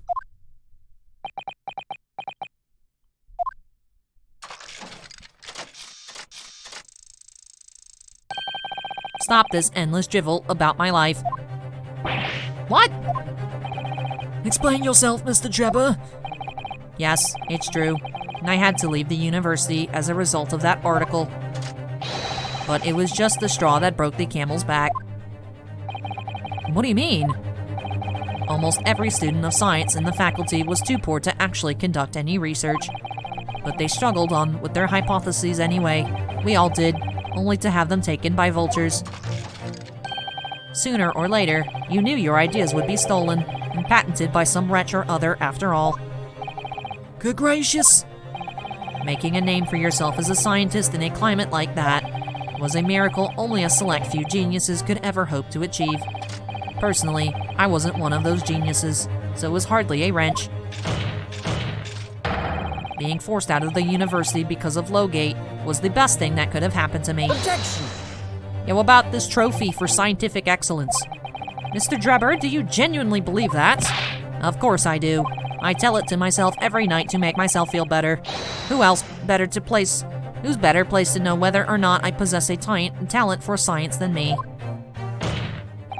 And I'm sorry to say that your words don't ring true at all. How dare you? How dare you tell me I'm actually good at what I wanted to do in my life? And I have evidence to prove it. Stop reminding me of what my life could have been if this asshole didn't publish an article. How are you in a position to say anything about me? I don't know you from Adam. Because I am a robot. I only know what Adam and Eve look like for basic human default status. Fine. If you think you have evidence, go ahead. Show it. What could you possibly have to disprove the idea that I was happy to leave university because I lack talent? Take that! I feel bad for this guy. I mean, the dude was stealing bodies. It's kind of weird. He's kind of weird, though. But dude uncovered a giant government cover-up. Got his life ruined. Sounds about right, but still. Is that a Royal Society trophy for excellence in science? What exactly is this trophy, Council? It's the greatest honor that can be bestowed upon a young scientist, my lord. There is no higher accolade. It recognizes emerging talent and promises a bright future. Good gracious! Your prospects for the future were excellent, weren't they, Mr. Drebber? Because even then, you were a genius in your field. But you lost everything. You had no more future. Your talents would go to waste. All as a result of this one newspaper article. And I don't know when you realized who Mr. Aspen was, but when it dawned on you that he was the same journalist who 10 years ago ruined your life, it's abundantly clear that you had no intention of forgiving the man.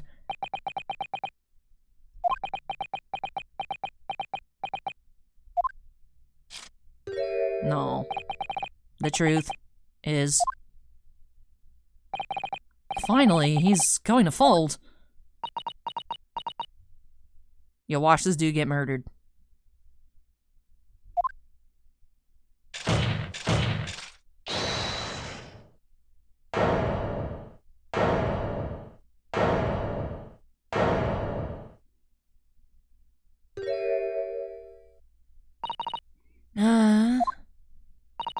Fine. Clearly, this has run its course now. What? I admit it. All of it. What? What are you doing? It's exactly as the Japanese man said. See, the thing is, she's gonna confess. Alright, we're gonna say how this goes down. Thanks to the ominous prediction by Mr. Sholmes. So she's gonna confess that she had to switch the bodies because he made her do it because she messed up that one time. Technically true. Leaving out a lot of info. Leaving out a lot of info.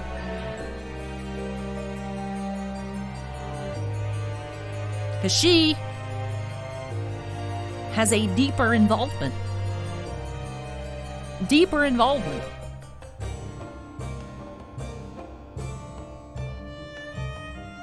Spooky Kingdom Hearts music. I'm just saying. It's exactly as the Japanese man said. I was coerced into going along with this man's plot to murder the victim, on the condition that he kept my dirty secret from 10 years ago. No. Good lord! Dr. Scythe, do you realize what you're saying, woman? It's all true. That day, when I arrived at the Crystal Tower and saw the birdcage, my heart nearly stopped beating.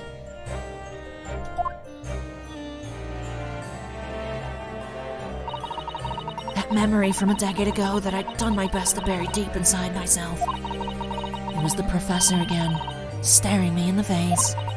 And then, before I had a chance to react, I noticed something else. There was a note tucked inside the model's jacket. Dr. Scythe, you would go along with my plan. From someone who knows the truth about what really happened that night, 10 years ago.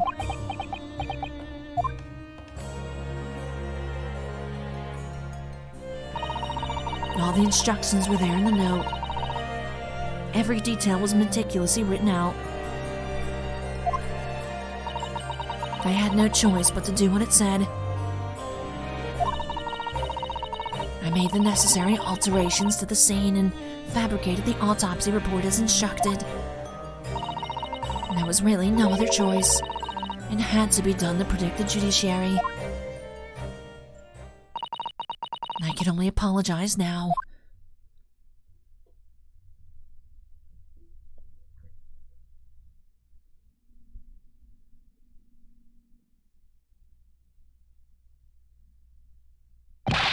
Why on earth would you buckle now? Well, there's no point in trying to hide it anymore, is there? I would have done anything to stop it coming out, even collaborate in a murder. But the great lie about that execution 10 years ago has been exposed. Whatever happens, I'm finished. So then, Mr. Drebber, what do you say to that? Your accomplice has admitted everything. Surely, it goes without saying. You admit your part in it too, then? I admit nothing. At all. What? Have you forgotten that the kinesis machine was ripped to shreds by an explosion?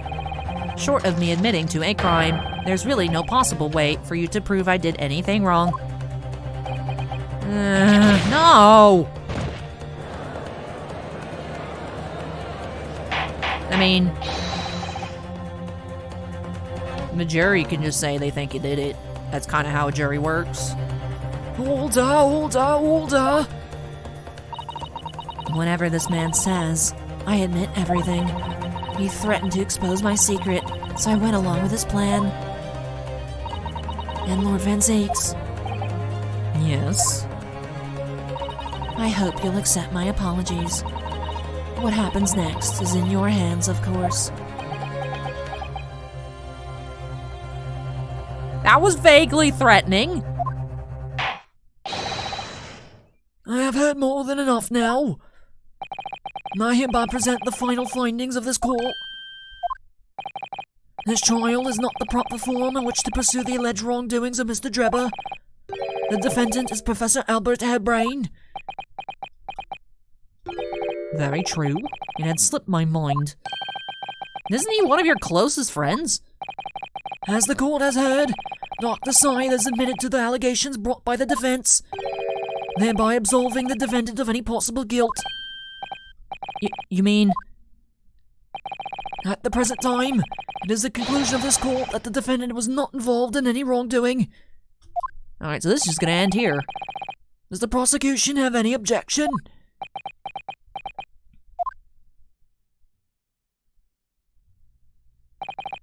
None, my lord. Oh, congratulations, Miss Naruto! You've proven Professor Hairbrain's innocence!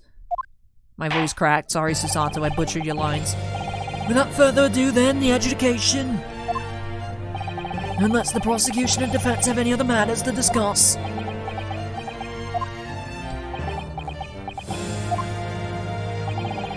I don't know. This doesn't feel quite right.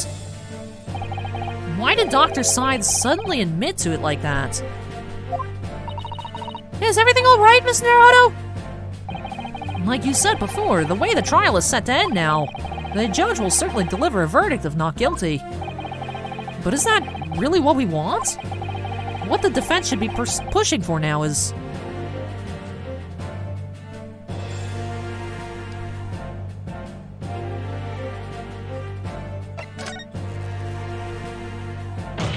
Objection!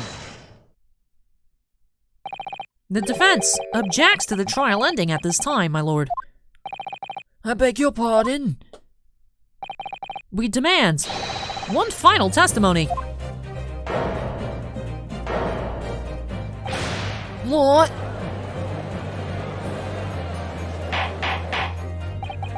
You do realize I'm about to adjudicate in favor of your client, I presume? What are you playing at now, my Nipponese friend? Why would you want to obstruct the conclusion of the trial at this point? No defense lawyer in his right mind would do that. Mr. Naruto, what exactly are you thinking? The truth, the whole truth, in a way to bring it all out into the open. Right! Yes, in hindsight. Yes, one word of warning before I go. If in the course of this trial this afternoon you perceive even a shadow of doubt about the truth, don't let it out of your sight. Pursue it like a dog with a bone. Wise words of wisdom. To the bitter end, you understand. Do not falter, whatever may come to pass. Now, we haven't gotten to the bottom of this yet. I'm sure Mr. Sholmes knew. He must have deduced that this would happen. Yes, I'm here in court to advocate for my client, and to secure an acquittal. Obviously. But that's not all. I believe that I have a duty to the courts to pursue the whole truth of the case until every last detail is laid bare. And that is why the defense calls for further testimony from Dr. Scythe. Testimony from me? About what? About the nature of your collaboration with Mr. Enoch Drebber. Huh? In case it's escaped your attention, I've already admitted to everything I did. The whole truth has already been revealed. So stop wasting everyone's time. Ah, As his lordship made very plain, your clients will get the acquittal you wanted for him. There's simply no point in protracting this business further with another tedious cross-examination. Objection! he said, sit your ass down. Pray forgive my careless handling of that hollowed bottle. I slipped. That's what you call it. What is your objection, Lord Van Zakes? The prosecution also calls for supplementary testimony from the witness. Don't be stupid. If there is more to this case than is yet to come to light, then I will join my learned friend in pursuing the facts until the bitter end. You'll what? Lord Van Zeeks. This is most irregular, to say the least. However, as the prosecution calls for it, I will uphold the request. Dr. Scythe, you will testify for the court, explaining the full extent of your involvement in the murder apparently committed by Mr. Drebber. Aye, very well.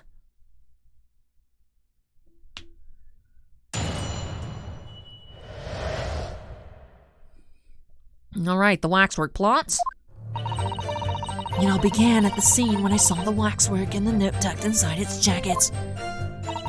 The actual body of the victim, as indicated in the note's instructions, was beneath the experimentation stage.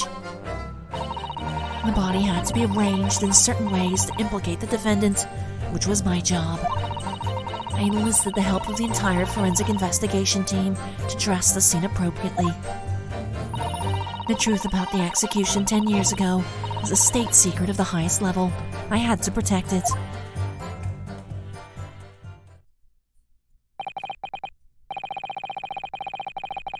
So I was right. The stage and the machine were all specifically designed for the deception.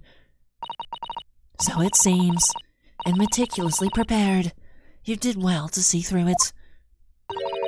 You're a very shrewd boy. So kind of you to say. And what about this autopsy report then? All I did was record the location of the body as being in the Crystal Tower instead of under the stage. That's all? That's a terrible corruption. Only my team were aware of the deceit, and then only under my explicit instructions. Nobody else at Scotland Yard knew anything about it, I assure you. We must be thankful for small mercies, I suppose. Well, I believe that testimony has clarified everything. There's no particular need for cross-examination, I would say. No, I disagree. I can't shake the feeling that something's wrong. Just look at that expression on Dr. Scythe's face. And it's the defense's right to cross-examine any witness following testimony. What is it about you Japanese that makes you all so doggedly persistent? Very well. If you so desire, counsel, proceed with the cross-examination. Yes, my lord.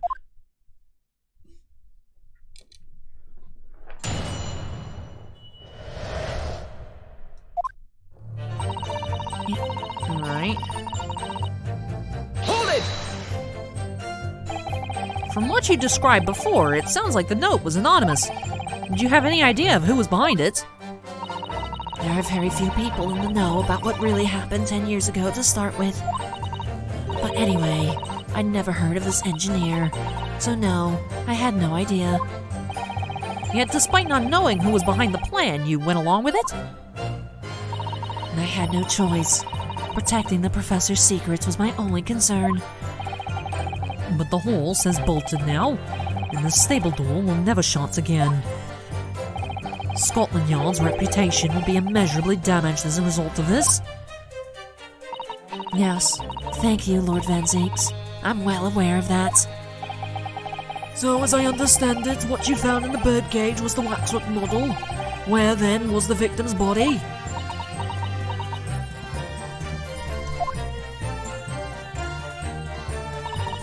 The actual body of the victim, as indicated in the note's instructions, was beneath the experimentation stage. Hold it! So you knew about the special construction of the stage used to carry out the trick then? It was quite obvious what had happened with the victim in the waxwork. You switched the two over, did you? In other words, you recorded the victim's body as having been discovered in the Crystal Tower. And in the waxwork, I wrapped it and sent it by carriage to the specified address at the specified time. why are you given such directions? Presumably so it could be recovered by Drebber and returned to Madame Tussmel's. I see, and then you put the birdcage back on the experimentation stage? Yes, although someone obviously made a mistake about which cage should go where. I thought I'd made it perfectly clear to the team, but still. I suppose you were focused on the victim's body, that being the more important detail.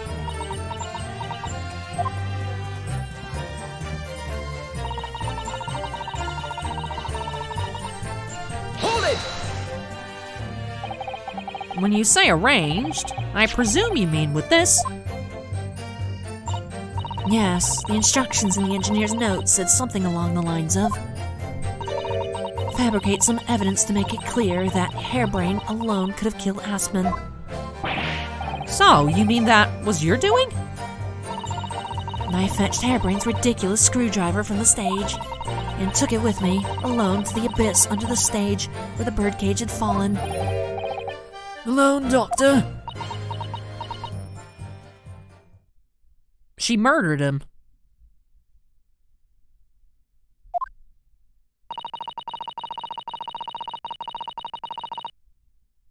I think she murdered him. I didn't feel it would be appropriate to involve anybody else in that particular part of the deception.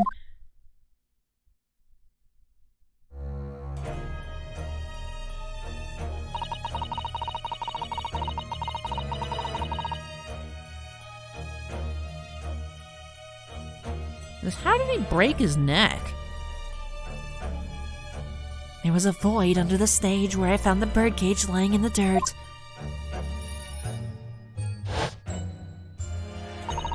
I approached it, leaned down, and slowly opened it up. Then, I took the screwdriver in both hands and plunged it into the man's chest.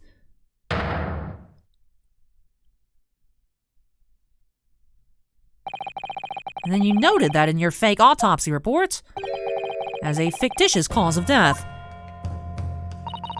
Exactly. So, the actual cause of death was... the trauma resulting from the 30-foot drop. My word. What is it, Mrs. Sato? Something about Dr. Side's last statement is playing on my mind, that's all. Yes, mine too. Dr. Scythe. There's really no need to shout. I can hear you perfectly well. The defense calls for you to add what you just said to your formal testimony. Oh, which part? What I want her to supplement her testimony with is...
Maybe the real cause of death. The real cause of death being the fall of 30 feet. That part.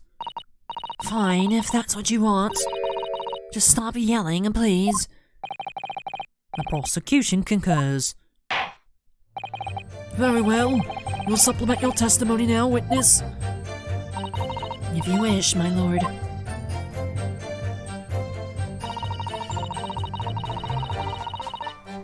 Hold it! You're quite sure of that? It was as a result of a broken neck? Yes, as a professional, that was more than apparent. You'd never know just by looking at the photograph of the victim, though, would you? No, that's very true. Obviously not. Which is precisely why coroners are needed to determine the actual facts. Yes, assuming they can be trusted. There's no point calling her assessments into question without evidence. Let's get back to the testimony. Very well.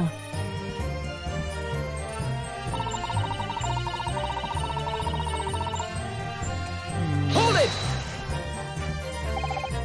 The entire team, in perverting the course of justice.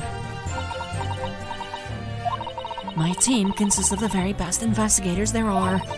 I demand loyalty from all members. We operate on a code of chivalry of sorts.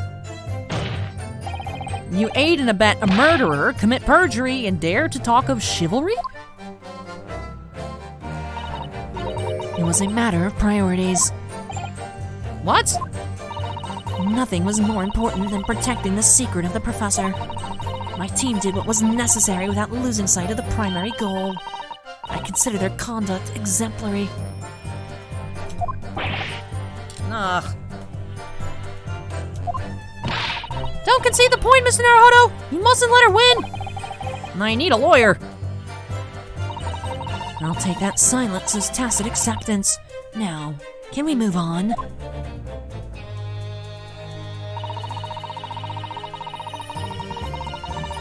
Hold it! But at what cost? Faith in Scotland Yard is going to suffer a terrible blow as a result of this. And, well, precious secret is out now anyway. Yes, as you say. And I take full responsibility. Blow me down! Dr. Scythe! Surely there was some other way you could have protected the secrets. No, there really wasn't. I've done my utmost, believe me. In many ways, I respect your determination. Phew, I nearly froze under the cold stare when she said that. I do believe she was being genuine, though, Mr. Naruhodo.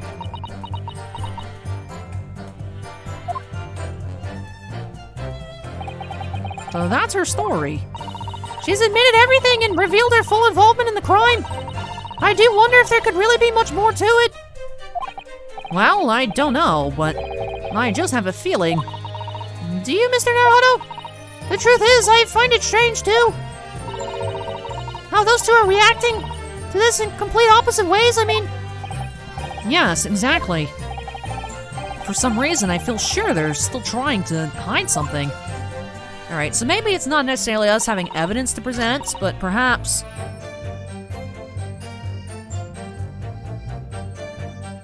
Was it this one that we have to press? Hold it! I'll cycle through it anyways. But perhaps he's going to react to something she says.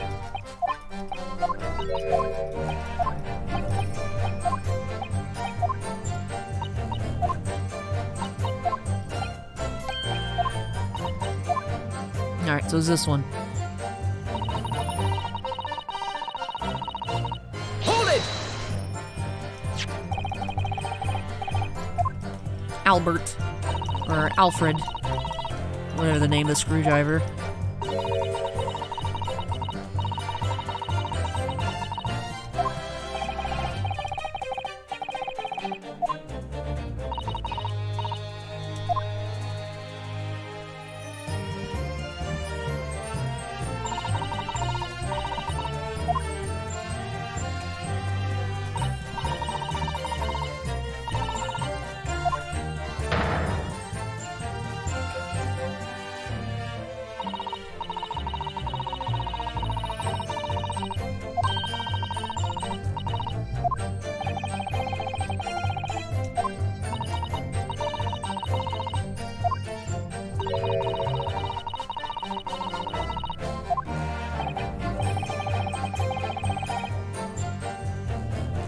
Let's have her change it.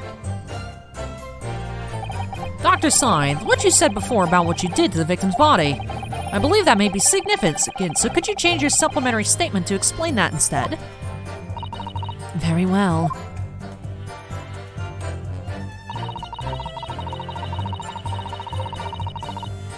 I stood over the victim's corpse where it lay in the toppled cage and plunged the screwdriver into the chest.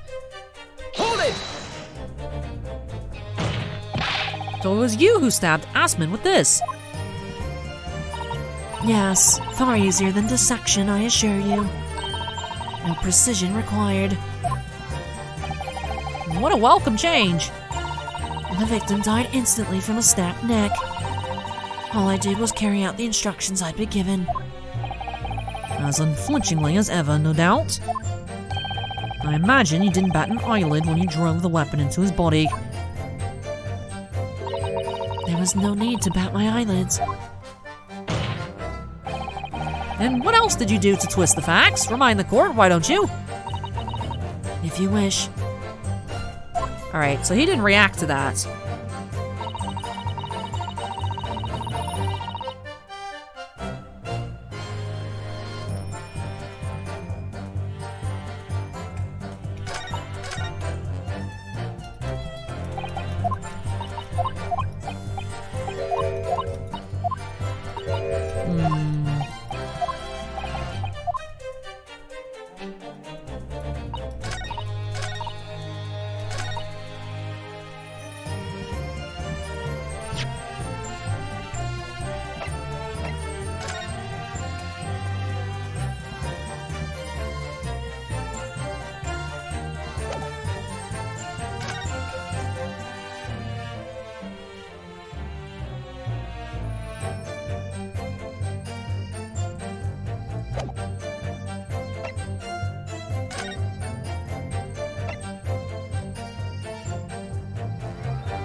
She did more than just put it into his chest. No precision required. Objection! Ah, it didn't work. Alright, never mind.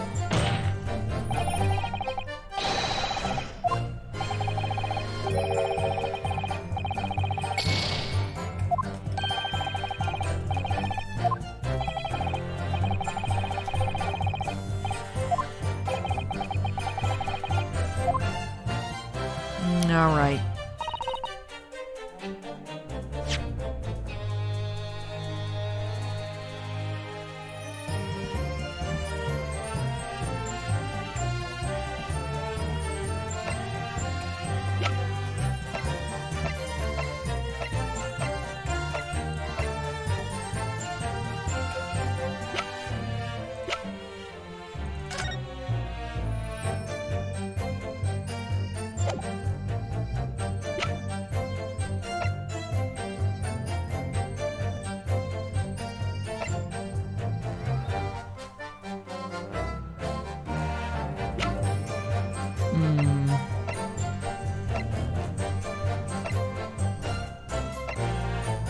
Well, perhaps...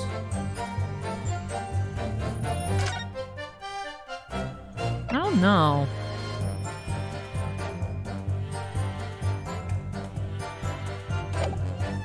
I don't know. Perhaps it was supposed to be the other way.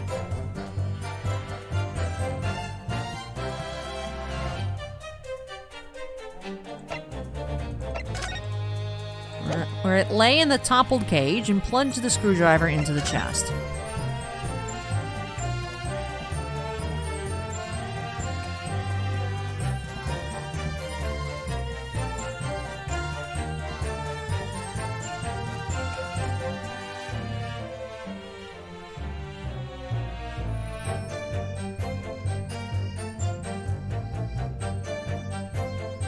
What is this under his head?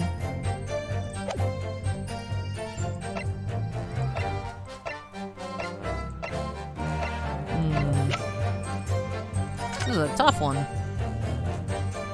But he did have something behind his head there, too.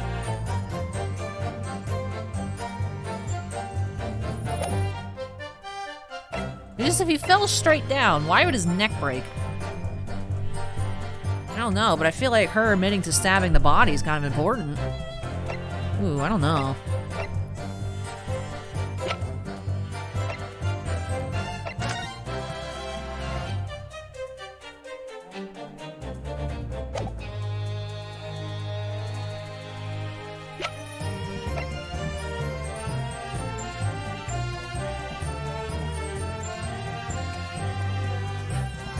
I don't know, let's... Objection! No? Okay.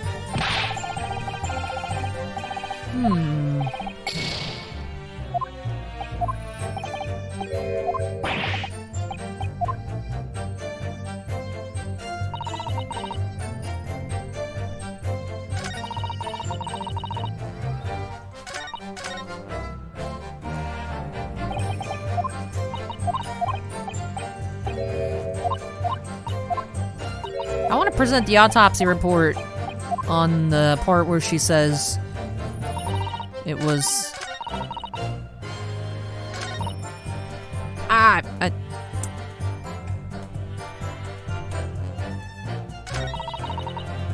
Okay. Finally figured out you press the A button to go back. Alright, cool. Hold it! Wish that was in one of the little keys down there at the bottom, you know? It probably makes sense. Was the keys, right? So, D to go. Or press D. Press D doesn't go to the next one. Space does, though. Alright, so I don't know why A goes back, then. Usually, you can hit the, on the, I think, on, like, the Nintendo DS, you just hit the left arrow to go back.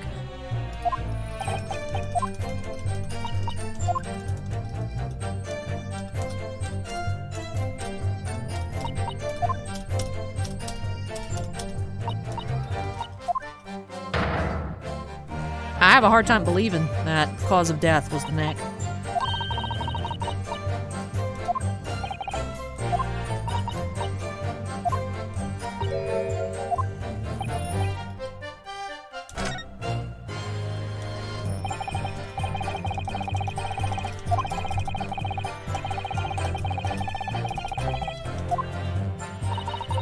Very well.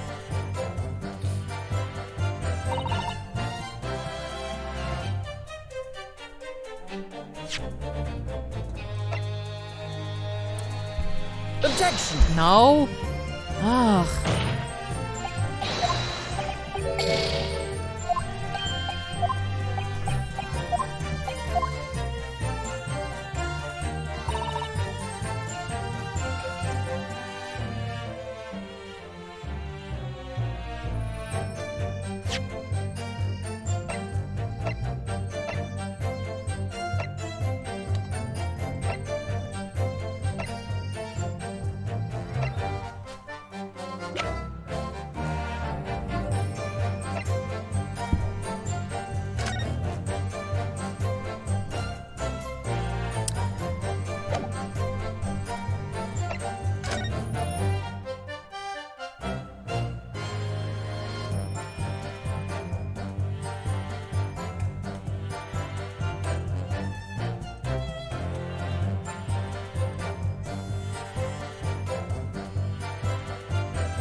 Would it have been possible for her to reach in here?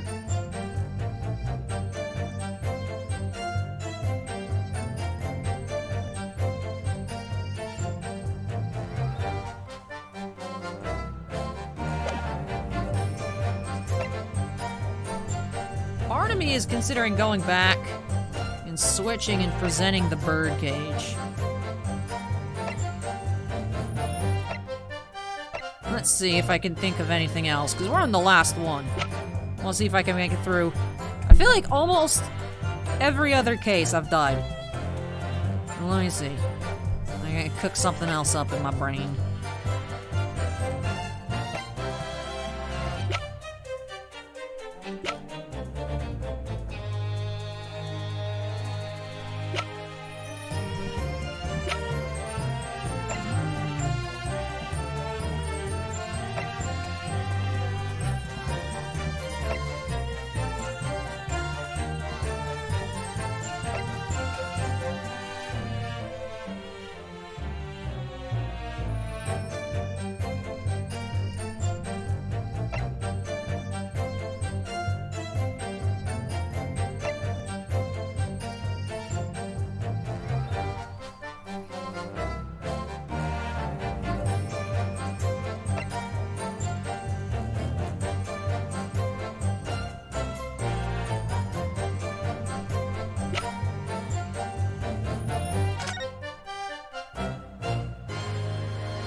This is kind of weird, though.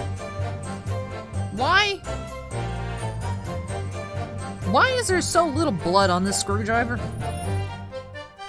Why'd you only stab up to here if you supposedly did stab him with this?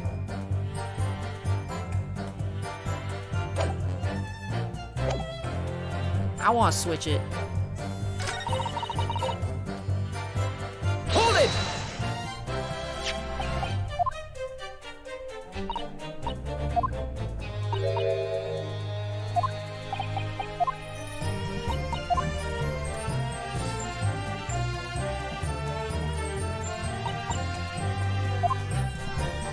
Let's watch carefully what she does here.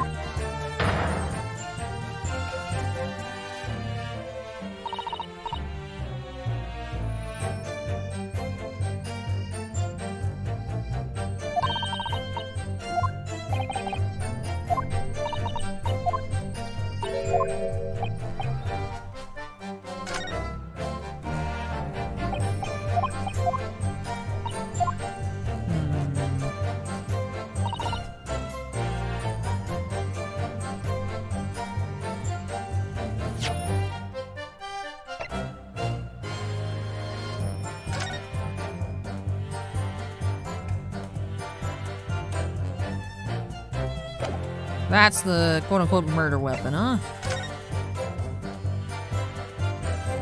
That's kind of a...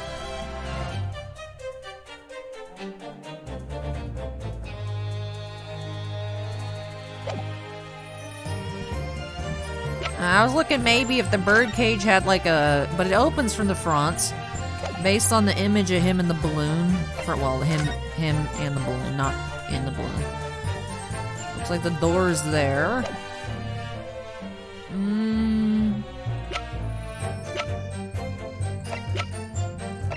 There's gotta be something wrong here, right?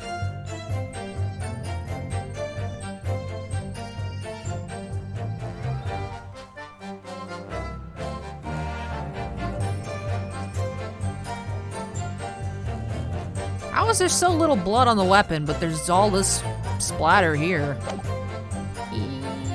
Objection! Ew.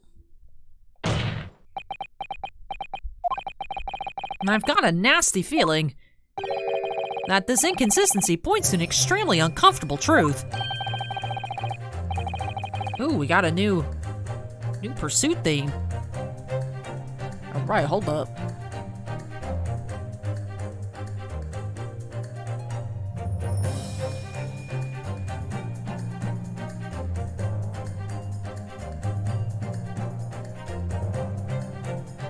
Wait for the build. Come on.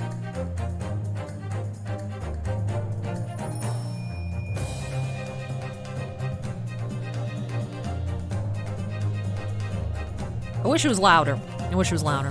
What on earth is the matter, Counsel? Have you lost your tongue? And I apologize, my lord. Dr. Scythe, in that last statement of yours, there's just one point. And that seems to defy explanation. Out with it, my learned friend. There's an obvious inconsistency between your description and this photograph, which shows the victim in the birdcage following the events that led to his death. Objection! The court has already examined that photograph in depth. There's nothing new we can learn from it. Objection! Yes, we have already considered it, that's true. But we now know the facts to be different. What do you mean? I believe we should let the defense explain. Where in this photograph would we see the alleged inconsistency with the witness's statement?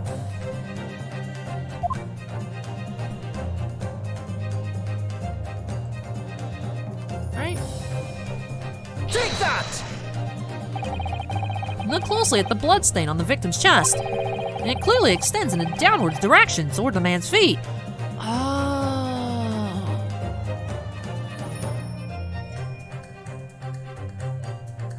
He was standing up when he got stabbed. And why is that significant, Counsel? If the victim was stabbed moments before the kinesis machine was set in motion, that's entirely expected. Oh, Of course, no, that's not what happened. Exactly, my lord. Dr. Side made it very clear in her testimony just now that the point at which she stole Professor Hairbrain's screwdriver and stabbed the victim was after the grand deception was set in motion, when the birdcage had fallen below the stage out of sight. From the shape of it, it's clear that the birdcage would have fallen on its side after the 30-foot drop. And if the victim had really been stabbed whilst inside the birdcage in that position, the blood from the wound would have spread out equally in all directions. For it to form the longitudinal appearance we see in the picture is inconceivable.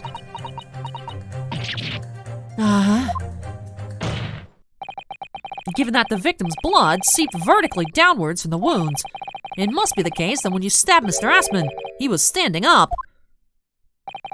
In short, Dr. Scythe, your latest testimony was a total fabrication.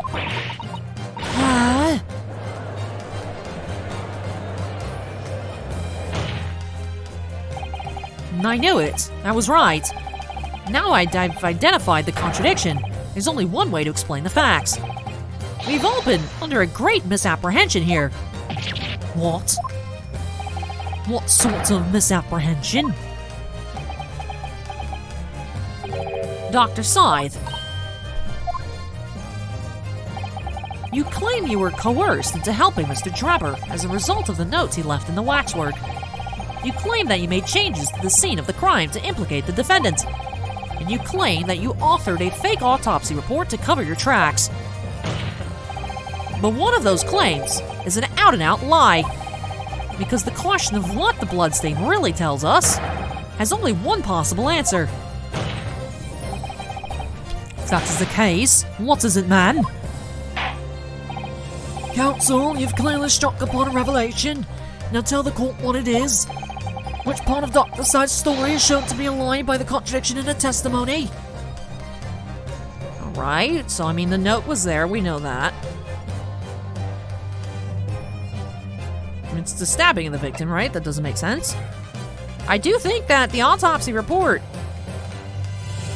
It was true, I think the autopsy report is true, right? Or the autopsy report that he died from the neck. It obviously has to be the stabbing of the victim. That don't make sense. The answer is very simple if you consider this sequence of events. If, when the victim was stabbed, the blood from the wound seeped downwards as it did, we can be sure that the victim must have been either sitting or standing upright at the time. But as you rightly pointed out, the birdcage would have fallen on its side when it fell beneath the stage. Yes, it would, which tells us that the victim must have been in that position of his own accord. Objection! But that's impossible. The man was dead, remember? No, that is the misapprehension.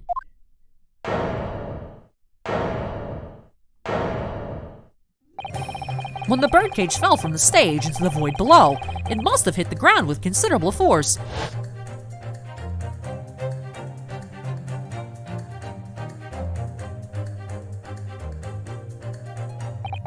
But Mr. Aspen didn't die in the fall.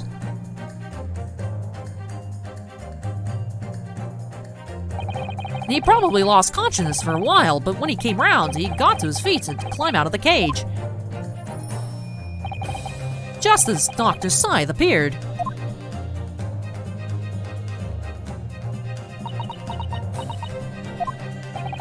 And if the victim was in fact alive at that point in time, it changes everything.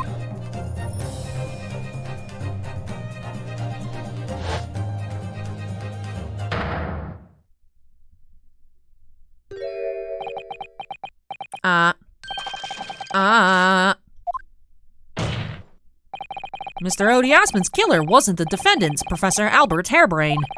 Nor was it the mastermind behind the stage trickery, Mr. Enoch Drebber.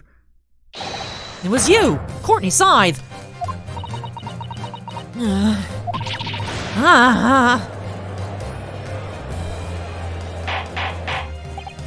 Order. Can this possibly be true? Have you been taking me for a fool? It was you, was it? You killed him.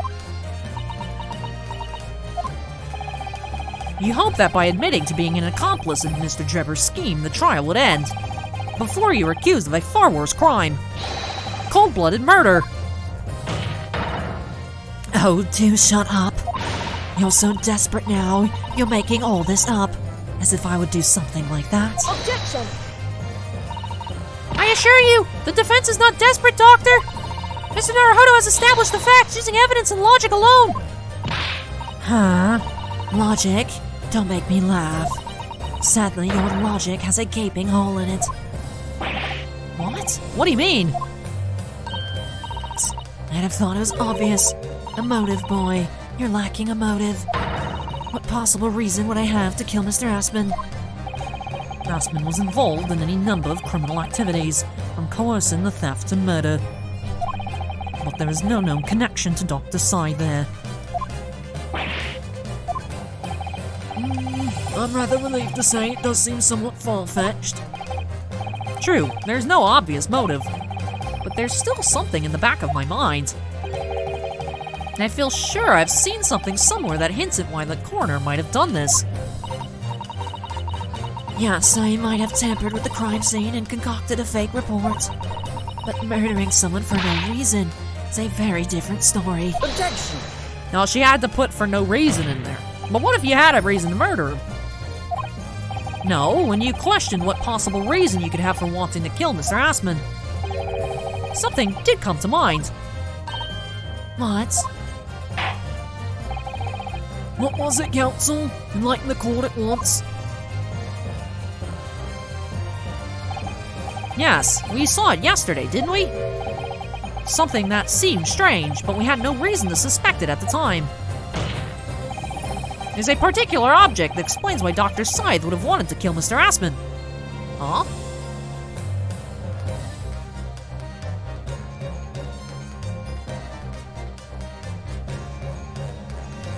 What?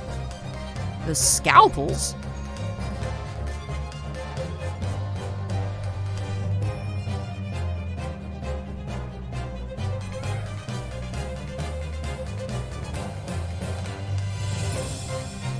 I mean, we saw the scalpels yesterday. Not sure why I'm clicking on the scalpels, but I'm clicking on the scalpels. It's a scalpel, or rather, scalpels. Did you say scalpels? It would appear that word has struck a chord, Doctor. You. Come on, out with it. It was yesterday, when we visited your laboratory. Look at this big, thick book here. It appears to be an accounting ledger. It's a record of the forensic investigation team spending, I think. Oh! What is it? It's clear that the team purchases various equipment and supplies on a monthly basis, but, well, one entry seems rather strange. Really? In what way? They're buying 500 scalpels every month.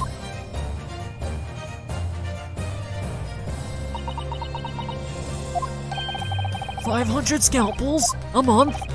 And at first, I wondered what on earth you could be using that many scalpels for. But actually, I realize now it's not the scalpels themselves that are significant. It's the money for them, disappearing every month from the department's accounts. Aspen's criminal organization relied heavily on extortion for its funding.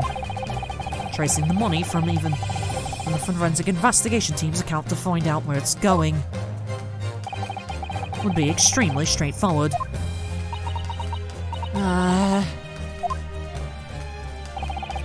10 years ago, when Mr. Aspen was still a journalist and wrote this article about Mr. Drebber, he may have stumbled upon information as he was researching the story. Information relating to Dr. Scythe's darkest secret that he would use to rack money from her for the next decade.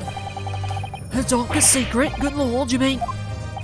And I don't know what happened on the night of that execution 10 years ago, but clearly the opportunity to rid yourself of that menace was too tempting to pass up. So in the end, you weren't coerced at all, were you? You did it entirely of your own free will. You stabbed Mr. Aspen in the heart with all your might to silence the blackmailer who knew your dark secret forever.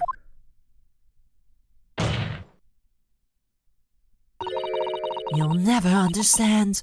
None of you. What we've had to keep covered up all these long years.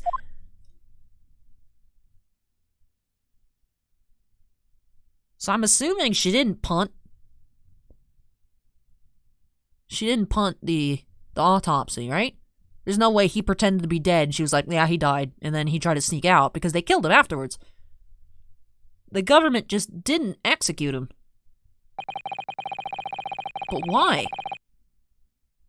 If this dude's going around picking off members of the royal family and the aristocracy, why would you not execute him?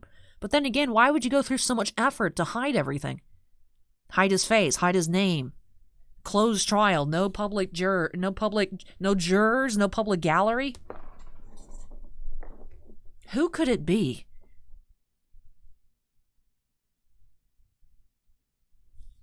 Who was the professor? As very little of the machine remains after it is ripped apart by the bomb. The truth of this case can never be properly established unless you speak out. And if you decide not to, it's very possible that Courtney Scythe will escape punishment for her crimes. Please, sir, own up to what you've done, and tell the court the truth about what happened. 10 years ago, you told the truth, and you were robbed of a bright and successful future as a result. And I can certainly understand your bitterness and your consternation now. However, this is surely the chance you've been waiting for, to sever the hold that fate has had over you all of these years.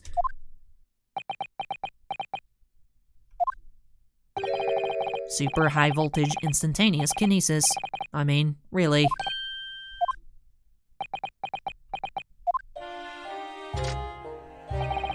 It's the addle-brained mock scientists that are the worst, you know. They don't recognize the fact that they don't have talent. They can't even get that right. And so they end up chasing impossible dreams, having unbridled faith in their abilities. They go on and on about their wonderful hypotheses, their stupid eyes shining like a little child's. They make me sick. I can't abide their foolishness. Careful, Mr. Jabber. I was particularly pleased with the kinesis machine. It made for quite a show, didn't it? So you admit it? You admit that it was nothing more than a sham made for the purpose of killing the victim. Yes, I admit it. I did it all in the name of revenge. Revenge for the future that Mr. Aspen's article had deprived you of 10 years earlier. But the revenge you sought didn't stop at Aspen, did it? Which is where that very particular waxwork comes in. Yes, I see. The condemned convict you saw rising from the grave in Lowgate Cemetery 10 years ago. If your account of those events was all true, Then obviously Scotland Yard couldn't afford to acknowledge what had happened. Even if it meant discrediting a bright young man and crushing any future career he might have had. So your plan required that you abduct that particular waxwork model in order to exact your revenge on Scotland Yard as well, or on Dr. Scythe to be precise.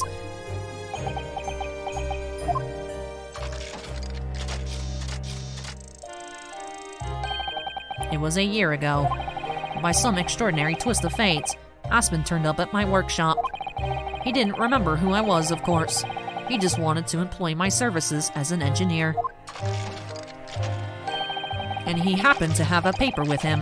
An article on the front page caught my eye. About the coroner who'd handled that bogus autopsy, being appointed head of a new forensic team.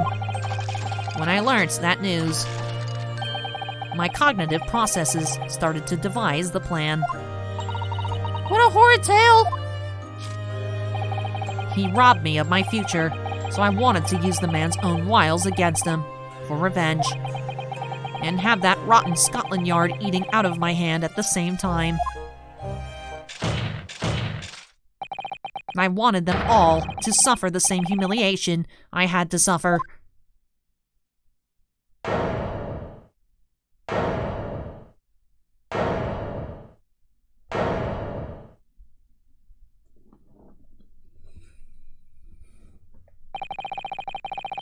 Your actions against those who'd ruined your future were justified as revenge, at least to yourself.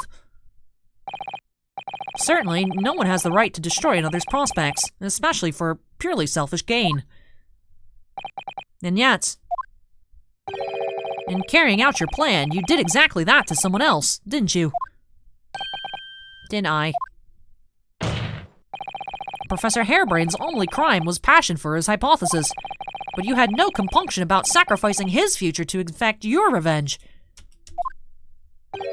You knew that he would be forever branded as a failure and a fraud.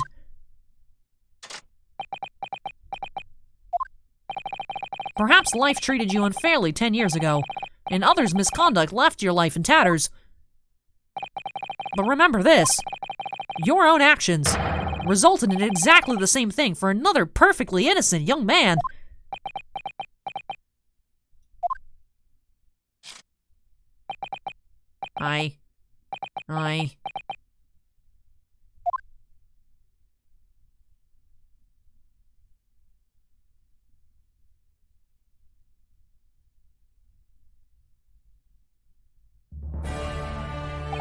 Lord Van Zeeks, Lords of Dr. Scythe. An immediate warrant for her arrest has been granted, and she's been remanded in custody, my lord. And I presume she will face trial in the coming days, along with Mr. Drebber. A most regrettable situation indeed. She's made great contributions to her profession over the years, and is a hard truth to swallow. However, that is a topic for some future occasion. For now, Professor Harebrain. Oh, yes? It seems there was a great deal more to your experiment than you realized. However, I think we can assume now that all the sordid details have been brought to light. This has been a very long and profound trial.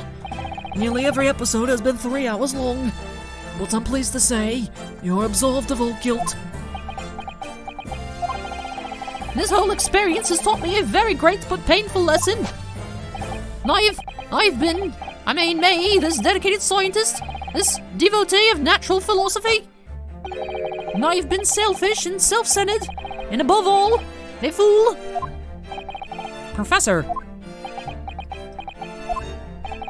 And I've spent my life thinking of nothing but my research, misguidedly believing that I could do whatever I set my mind to, despite my lack of talent. And the worst of it is, in the process I've caused others pain and misery, others who are far greater people than I. No, Professor, that's not true. What? Don't tar yourself with the same brush as Drebber. What happened was his doing, and his alone. His outcome is his fate, not yours. You're not to blame in any way. Lord Van Zeeks, I was oddly supportive of you. And the derision with which he referred to you earlier, calling you a fool, talentless even. The man has no idea. To believe in yourself and your walk your fingers to the bone to realize your dream, that's laudable, not laughable. No one has the right to deride another for such choices. That's right, don't be giving people crap for trying their best. If you're going out every day and you're doing something that makes you happy, you're trying hard, you know, some days are better than others, but if you're working forward, always thinking, always moving, even if you don't know where you're going, as long as you keep trying, that's the best you can ask of yourself. And you shouldn't be ashamed of any of that. You tell him, Van Zeeks, you tell him. Who wants a pep talk? It feels like it's like 5 a.m., but it's only 11:30. But you might not always be right. You might not always even be working on something that ends up helping you. But you putting in the work will always get you further than you not doing anything at all. Doesn't matter what you're working on. As long as you're trying, that's the best you can ask for yourself out of life. Don't just give up. Don't be like, you know, Drebber over there. Just, what's he do? I guess I'll just go. You know, I feel bad for the guy, but, you know, Van Zeeks is right. You know, that guy had his life ruined, but what he did is like, okay, my life's ruined, guess I'll go do a bunch of scams. It's like, yeah, your situation sucks, but you can't, dude, you can't just make a plot to murder people. You can't go around ruining other people's reputation because someone ruined yours. Anyway. No! Thank you, Baroque! So, ladies and gentlemen of the jury, Yes, my lord. it is this court's expectation that you find the defendant not guilty of the charge of which he stands accused.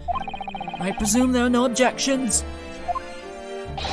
None for me, my lord. Even though my background's still black, I'm still voting guilty. Certainly not. This trial has really made me think, but this is the right decision. It's all been proven methodologically and rigorously. I have no misgivings whatsoever. What's that? He's done, is he? It's all over. Oh, my corn girl is the worst juror. I don't know what's become of the yard these days. I don't recognize the place. Okay, boomer. Back in my day. Very well. In that case, I hereby pronounce the defendant Not guilty. Woo! I want to know how Strongheart's involved in this giant secret cover-up of a aristocratic serial killer. I want to know. Tell me why. Court is adjourned. Court is adjourned. Tell me why. There ain't nothing but a court case. Tell me why. Lord Strongheart is a suspicious face. It's over. That was some trial.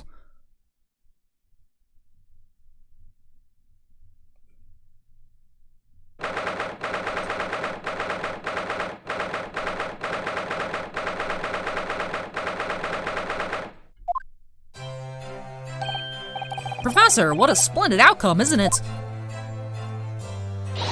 Oh, it is. It is. Congratulations, Professor Hairbrain.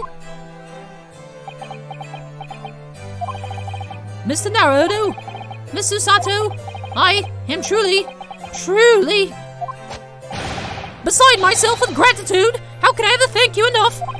I'm just glad it's all been cleared up, and you realize you were just caught up in a bad situation. Nah, right now, you know, if I had that research grant money, nah, I'd give the whole lot to you, every penny. Well, that's very kind, but I'm just a student, so... We don't need any financial reward. Your acquittal is more than enough.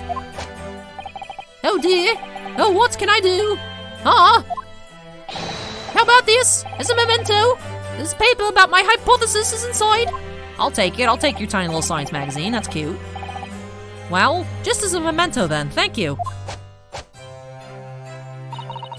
I've been wondering, Professor, what are you going to do now? Oh my. Yes, what am I going to do? My hypothesis and my great machine lie in ruins. But still, it's been too long since I was last in London, so perhaps I'll enjoy some sightseeing. I must explore the great exhibition whilst I'm here too and see if a new inspiration hits me. Oh yes, that's a wonderful idea. I can't allow that. Finally, never will it ever be Gregson. I can't allow that. Lord Van Zeeks, what are you doing in here? I was wondering if he'd come say hello to his friend. Barack Obama. I'm sorry you had to go through that, Albert. Well, if I'm honest, it was terrifying. You were like a great demon behind your bench there, snarling down on your prey. It is two goofballs. Oh my goodness, he did a shake. What was that? You're one of the few true friends I have. I couldn't leave it to anybody else to handle the prosecution or the defense. Sorry, or the defense? Did I just hear that right? I always knew that you had my best interests at heart, so don't worry. Nah, how about you show me around whilst I'm here in London, in town? It's been a long time since we left university. We have a lot to catch up on. Why, yes, I'd love to go on a date with you, Albert. What? Who said that? Who said that? Who said that? Listen, Albert. In a few days, your acquittal will be made official. When that happens, you must head straight to Dover. I'll accompany you. What? From there, you'll cross the channel and make your way back to Germany. I've already purchased the tickets. But no! Hold on a minute, Baroque! What about the Great Exhibition? This is the chance of a lifetime for me! I want to look around!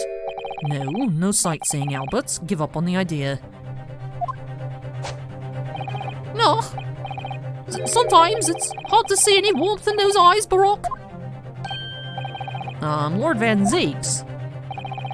What's all this about? A necessary precaution. Yes, I think I understand. You do?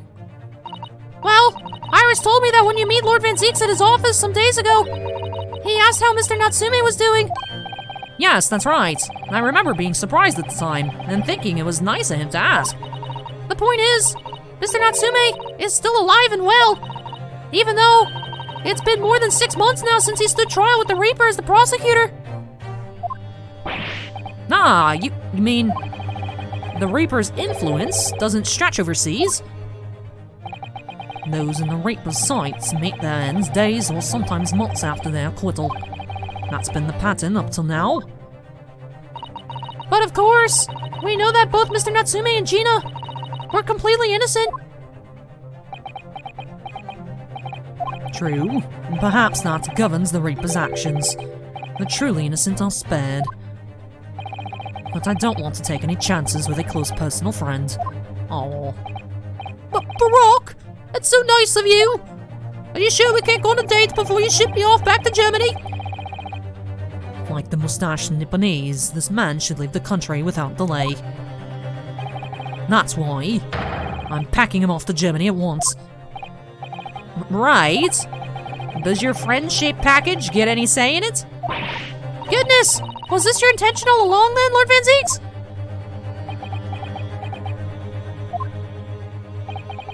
In courts where people think of him as the Reaper, this man seems absolutely merciless, and yet, sometimes I feel as though I don't understand him at all. Sometimes he goes full soft ooh boy and I don't understand it. That's a term from nearly 200 years in the future. I mean, 100 and a quarter, but yeah. Round up, round all the way up. Price is Right rules. It's time to go, Albert. Back to the prison for the time being. Ah, yes, all right. Well then, Mr. Naruhodo, give me soap. Thank you so much for everything. I could not make the joke. I could not make the joke, dude. Sorry. That might have been offensive. Let me just drink some water. Maybe I'll cool off a little bit. What? Not at all, Professor. It's a pleasure getting to know you. Best wishes, Professor Hairbrain. Well, once the dust is settled, you must come and visit me in Germany. Anyway, goodbye for now.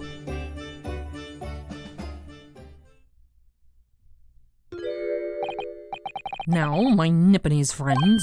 Oh, yes? I thought you'd gone too.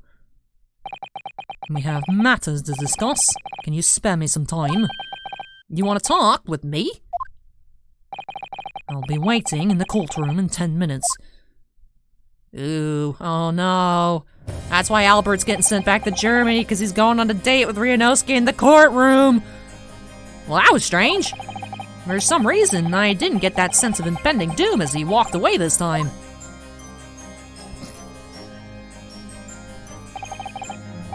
The enigma, Brock Van Zeeks. What does he want to discuss, I wonder? The answer awaits in the courtroom, I suppose. Here goes, then. We about to get attacked by, like, Lord Strongheart or something? Yeah. No, it's actually just 10 minutes later. Alright.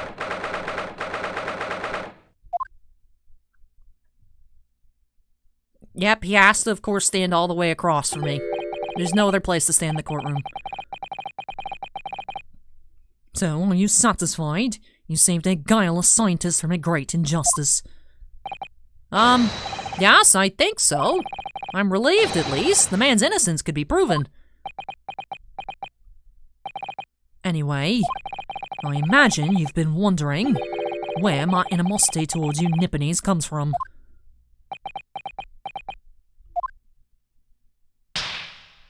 Yes, please explain to me, why are you racist? Well, at first I thought you just didn't like me.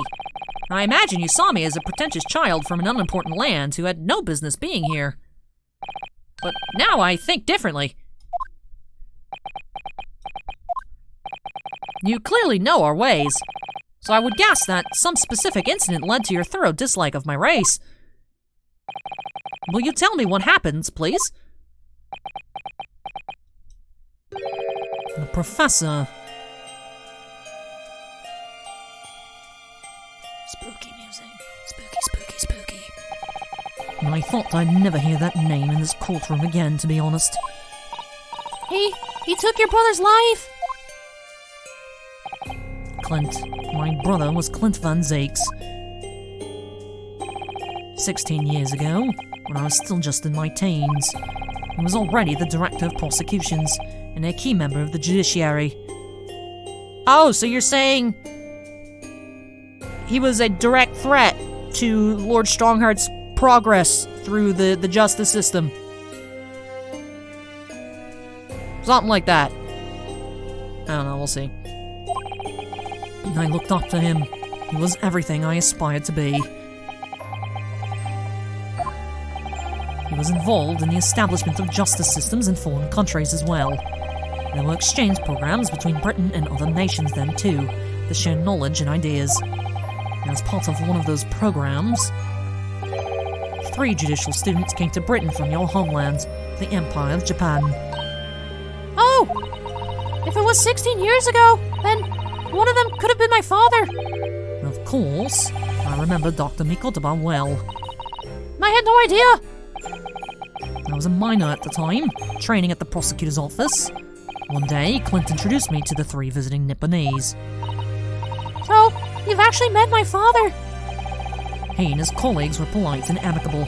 They were adept at their work and exacting in their standards. It was my first encounter with the Nipponese spirit.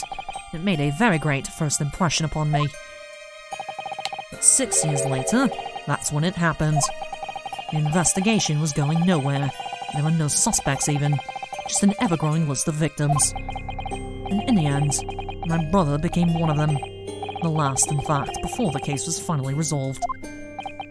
I'm so sorry, Lord Van Zakes. Truly. Clint was always ready to put his life on the line for justice anyway, so he wouldn't have wanted it any other way. Lost his life to the killer, but it was his victory in the end. For me personally, though, it was a great loss. Found myself in a very dark place indeed. When I finally found out the killer's identity, and the reason why no one had been able to catch the man sooner ceased to be such a mystery. He'd been hiding in plain sight all the time. In plain sight? Are you aware of political events 10 years ago? It was a period of extremely sensitive diplomacy between the British and Japanese empires. A new treaty was being forged, I think? Correct. The Anglo-Japanese Treaty of Friendship and Navigation was being concluded. Leaders of both countries were deep in extensive political discussions. Which is why this particular killer's appearance in court was conducted as a closed trial. If the British public had known the identity of the killer, not only would the treaty have been in jeopardy, but our 2 nations could very well have ended up at war. What? A war? Between Britain and Japan? But that would mean... Oh my! You mean to say the professor was...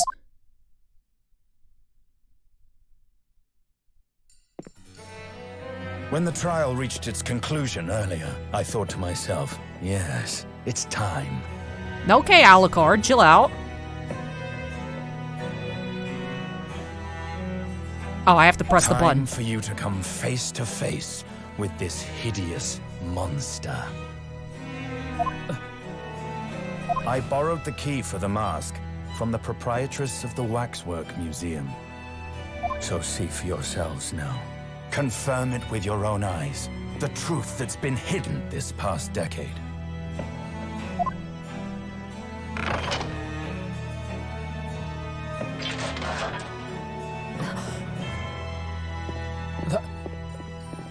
That's the professor? Yes, that's him. Until now, the thought never even crossed my mind. That the mass murderer, whose crimes shook Britain as never before, was Japanese.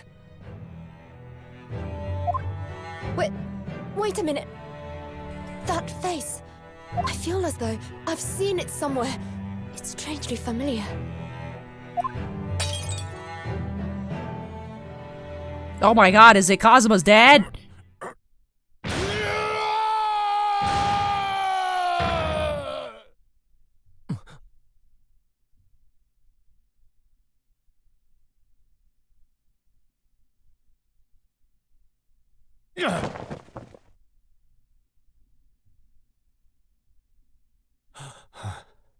Father. It is Kazuma's dad! What? Father? Yo, Kazuma's a slick outfit.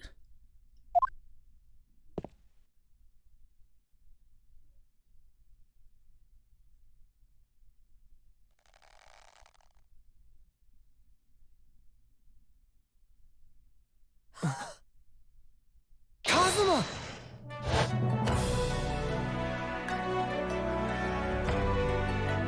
My best friend, Kazuma Asogi. After a whole year, finally his memories returned.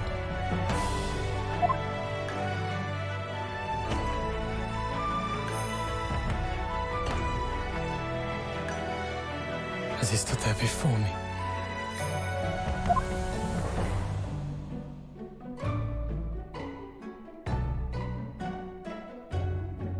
Ryunosuke.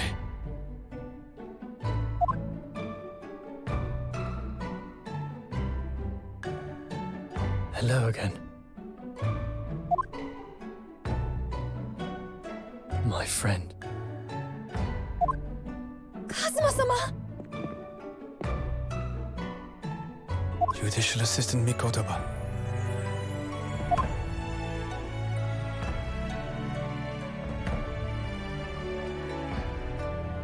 It's been a very long road. Thank you. Thank you for guiding my friend here when I could not. It was an honor.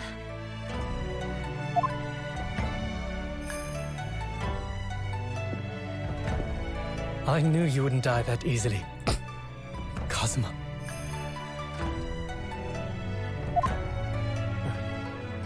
I owe you thanks, too.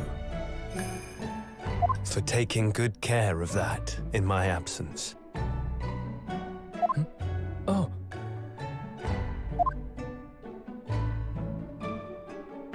Karuma, great blade of the Asogi clan, passed down through the generations.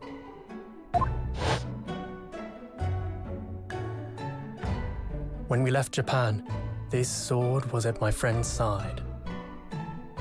A Japanese man's katana is his soul, and he couldn't be parted from it.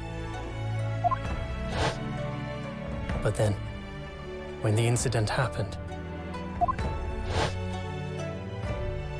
it was Susato-san's wish that I inherit the sword. And I've kept it with me ever since, along with my memories of the friendship we shared.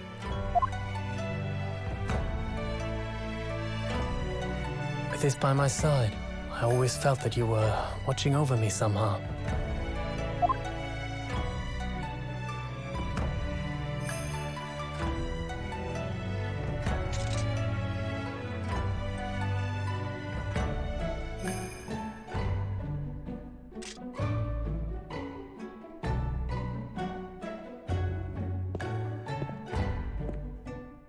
I've made it. At last. Father. Are you saying... Surely not. You mean, you knew all this time? I'm looking at it, but I still can't believe it. This mass murderer is Kazuma's father.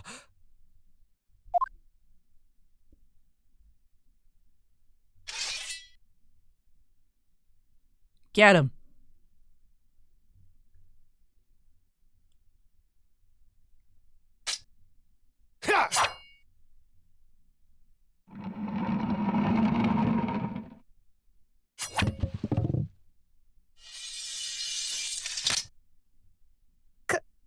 Kazuma-sama.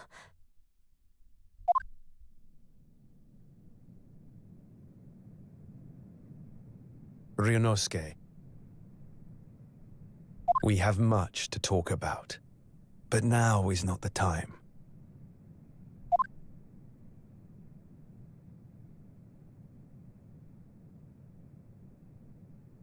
I'll be seeing you.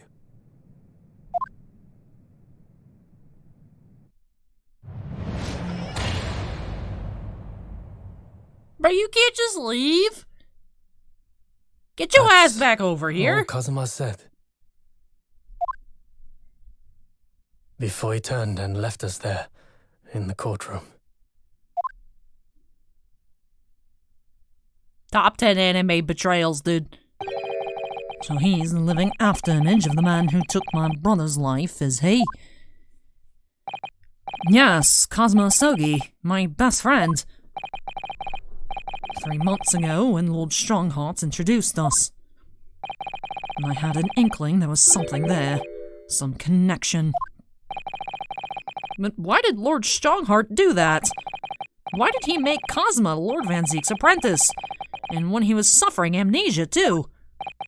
The man was apprehended, even executed, but his legacy just won't die. That's the sad truth. Anyway, that's all I had to say. I thank you for meeting with me as I asked.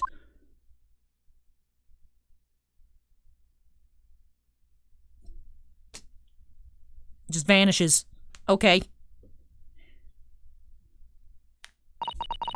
10 years ago, my grandmother took me to the railway station. We were there to meet my father from the train. For me. It was the first time I'd ever seen him. Poor Susato-san. And all this is tied up with painful memories for her, too. She's never talked about this with me before, though.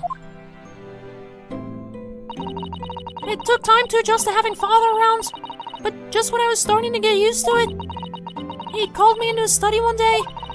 He told me that a great friend of his had passed away in London, and that friend had left behind a son. A boy, 7 years my senior.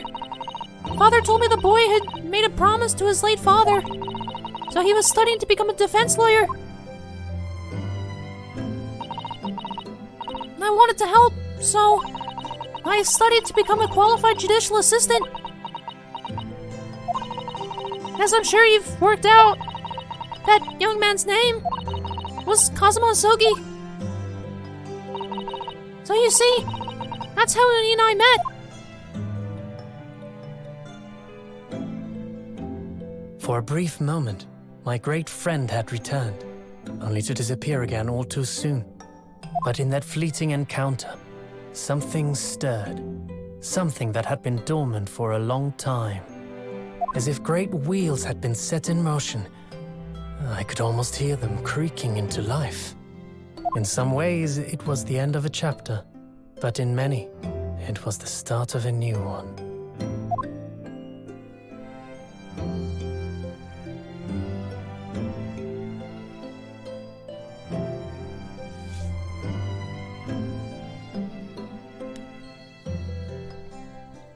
The demasking achievement unlocked. Yes, I would like to save. That was a very wonderful episode. I would, however, still not like to have to repeat 3 hours worth of progress. Tristed Karma and his last bow, investigation part 1. Woo! Woo! Alright. So that was a lot. That was a lot.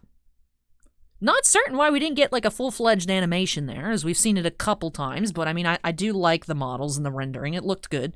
Just a little weird to not have that in the animation. I suppose it gave you time to process the information as you had to click to continue, which I needed So, makes sense. So I assume that was intentional for that purpose, specifically because it applied to me. Obviously, the world revolves around me. Don't you guys know that? You guys should know that. If I upload 3 hours of content a day and you guys still watch it, obviously the world revolves around me. But this so far has been my favorite case. Because I feel like it's not even done yet. You know, we have Dr. Scythe and that whole Scotland Yard cover-up of the execution of the professor who was Cosmo's dad, but then didn't get executed. The fake execution, the fake autopsy report by Dr. Scythe. And then whoever shot him in the graveyard to finish him off was that Scotland Yard? Was that a vigilante? Like, what was that? Was that... I don't know. Was that Sholmes? Was that Iris's dad? Was that somebody else? Was that Strongheart? What is Strongheart doing? Why is Strongheart covering up for Dr. Scythe? I mean, yeah, it makes them look bad, but I still don't believe he has pure intentions. I still don't believe it. And also, why the studied law? Why would Cosmo's dad come over here and he's like, nah, I'm gonna just be a serial killer, but I'm only gonna pick off rich people? I don't understand. I have so many questions, but this was absolutely wonderful.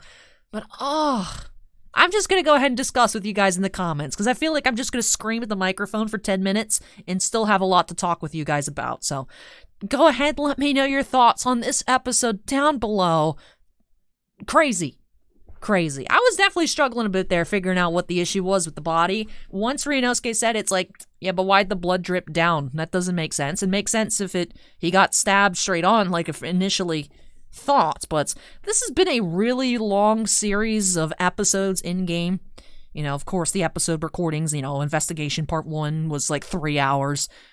First trial was a little shorter, but then other ones have been like 2.5 hours, 3 hours. So this has been a very content-involved Episode 3, The Return of the Great Departed Soul. Alright? The Return of the Great Departed Soul was Kazuma. That's what it was about the whole time. We were staring at the title of this episode being like, oh, it's talking about gonna go into the professor coming back to life. No, the whole time we learned that Kazuma's alive. It's his return. The great soul that was departed is no longer departed. He's back. I can't believe I'm sitting here at midnight being like, wow, this didn't kick in for me last episode when we learned that Kazuma, or 2 episodes ago when we learned he was alive in Investigation Part 2. Woo. I need to calm down. But man, I hope you guys enjoyed this episode. So if you don't hit that like button, I will be personally offended. So make sure you go ahead and hit that like button.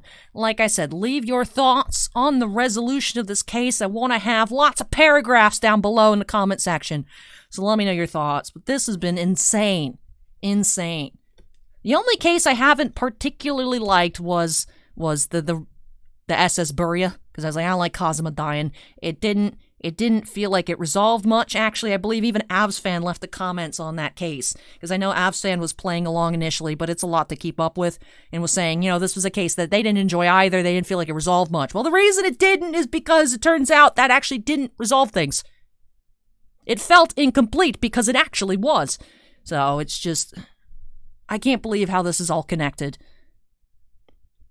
These games here, I understand when people say, the first game by itself is a little weird, but I enjoyed it. I thoroughly enjoyed the Great Ace Attorney.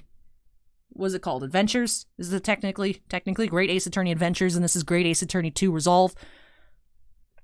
The second game is making it feel so much more complete. It definitely understands why people were not happy with the cliffhanger. I didn't think the cliffhanger was that bad at the end of Game 1, but just knowing what we're going through here, if I had to wait for this, I would have been so relieved when it came out, but I'm so happy. You guys, I am still absolutely astounded. I have not stumbled across any spoilers, because I know we talk about a little bit too in the pre-stream chats over on Titan Cards.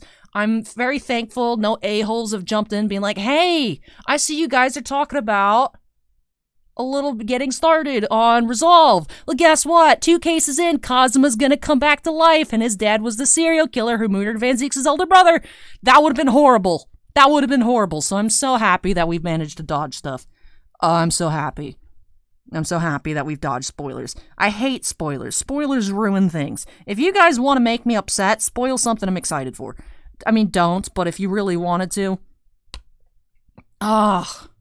This has been absolutely amazing. So like I said, if you don't hit the like button, I will be personally offended. Leave all your comments. If you don't leave your thoughts on this episode, not just this one in particular, you can talk about the whole case, all of it connected, the relationships between the characters. Ooh, as an aristocratic woman of society, I love learning about the relationships. Let me know all your thoughts on that down below. If you don't, again, I will be personally offended.